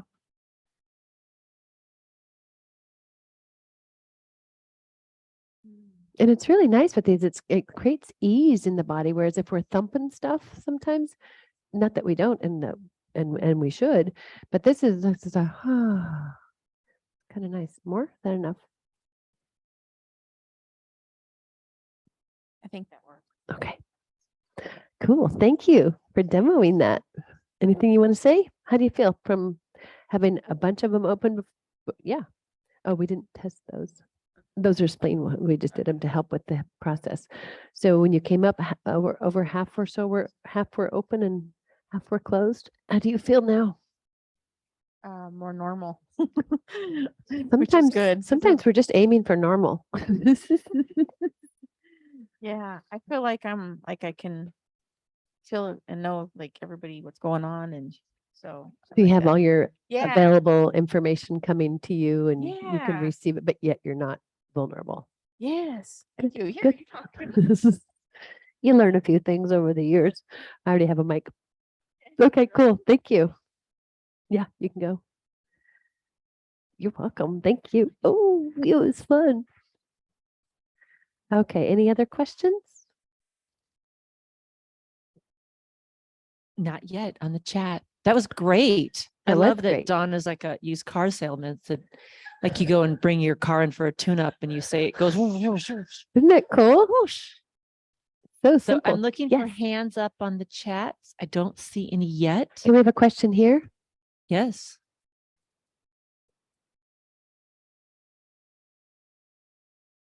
Does it affect the practitioner yourself? Probably, right? I feel good. I mean, I feel a little more awake than when I came, but hours have gone by. It always makes me happy to do this. I am getting the vibration. Everyone they get, I'm getting. Like some of you who are feeling it, you're getting them too. I like to think that all the crystals and stuff in my office are always shiny because there's plenty of this going on. And this is clearing my office when I do it. So, but I don't notice it. Mhm.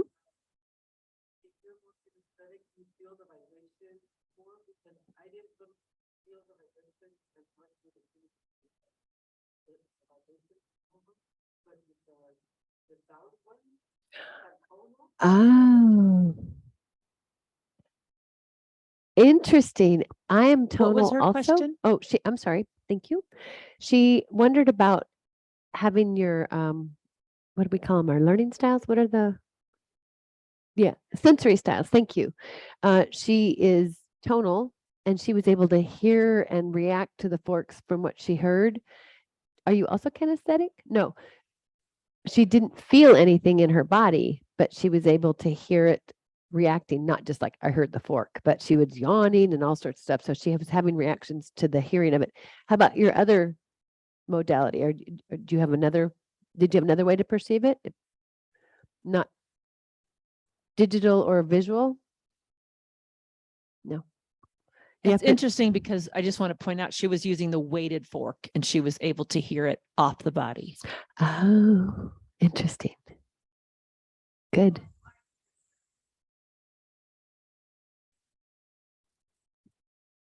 Oh, wow. We have a kinesthetic saying every time that just when you're talking and you wave the fork around, she's feeling it. It's not even activated, so you can feel this. Wow. You're feeling stuff, girl.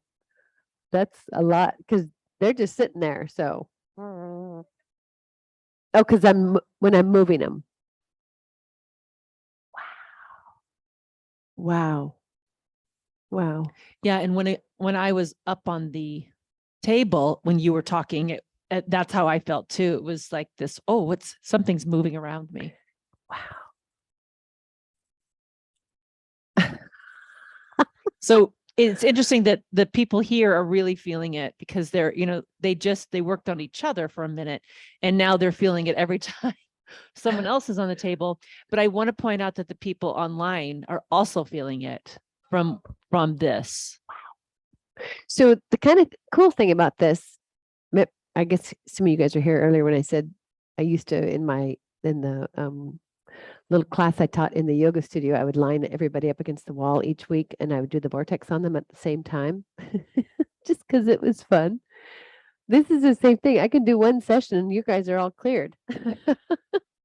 Just line up all the sensitives and you only have to do one session.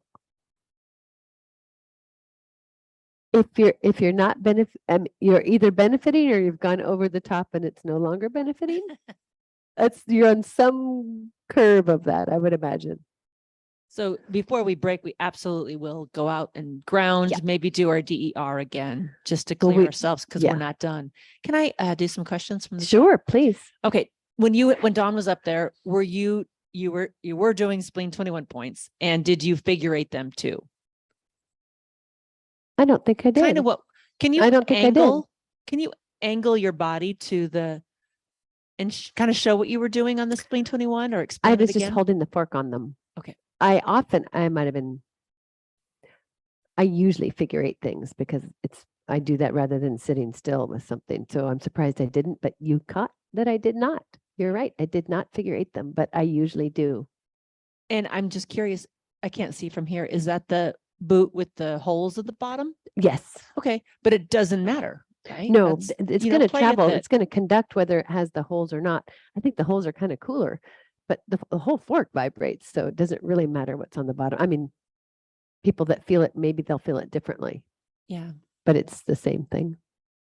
right. And we have a question about the sun's and Earth star, which, we answered in the beginning, Mhm. but just briefly, Donna doesn't call it the sun star and Earth star. We work with it, but in a different way and not the same name. Oh, what do we call it? I think we work with it in the Vortex Revival. And I think that Taji pole Oh. is, Definitely the Taji pole includes it. yeah. And then Melanie tested near the liver, neurolymphatic or neurovascular points on forehead and used a fork. Are these new wind points? These are the points that she was talking about that Prune has discovered. So Prune it obviously is a follower Prune has a of class called the pressure valves, pressure. and she valves. has a website, pruneharris.com, and she has very reasonably priced classes. And there's pressure valves 1 and pressure valves 2. If you want to know more about that, you should look at that. Just Yeah. like if you want to know more about Eileen's work, look at that. I'm not going to Yeah, so Prune took do Donna's work and just, Donna took the ancient healer's work and expanded it, Prune to, Roz is down in Australia. Mm. Hello, Roz. Hi, Roz. And she said she's feeling really good, even though it's 4:30 a.m. her time. Oh, wow. Lori B was wondering about her testing along the suture line. Yeah.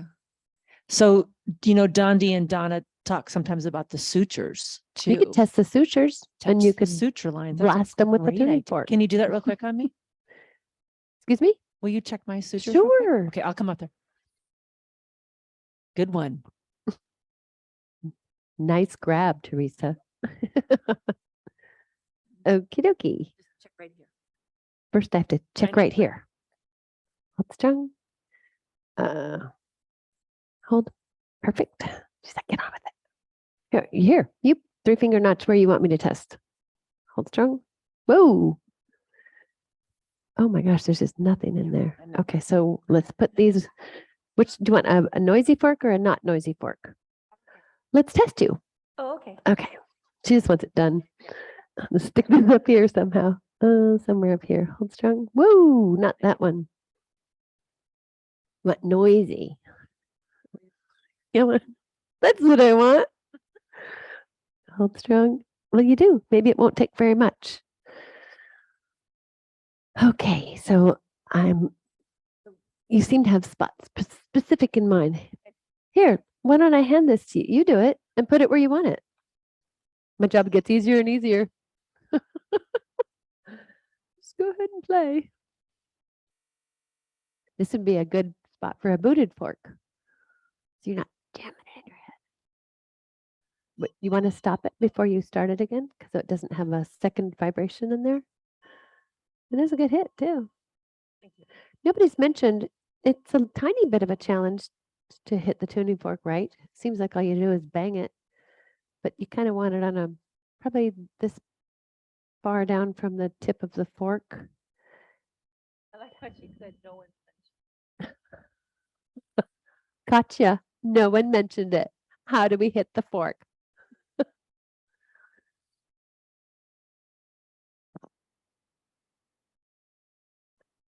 Yeah. Okay, that's something that they talk about in biofield tuning. The sound of the fork. Sometimes I haven't named all the emotions or the sounds or the screeches or the moans or there's lots of sounds that people hear. But also how the fork gets clearer as what you're clearing gets clearer. Okay, that was very confusing. So if you have something that's congested, the fork doesn't sound as resonant as when it's clear. So it's almost like, and then it's done. There's a difference in the fork. And you guys heard that one. Oh, you got to stop it first. You got to stop it first. You don't want to send in all that double thing. So I'm going over it again because I Okay. We can try another fork. Yeah. Try one with the boot. Oh, okay. You were doing the testing. Hold strong. Ooh. Wow, you knew exactly what you needed. Good job. You look really bright. I know. So happy. I think think Laura B mentioned the sutures. She's higher energy too, right? She's like, ready for next. Okay. Did you want to stop soon for lunch or okay? It seems like we're in the middle of something. I mean, in the end of something. Yeah. All right. So we're going to take an hour lunch here. So it is 11:40 our time. So let's come back at 12:45 and Okay. I'll type that in the chat. Okay. 12:45 Pacific time zone. So you have an hour and 5 minutes. Okay. This has been great. I will see you soon.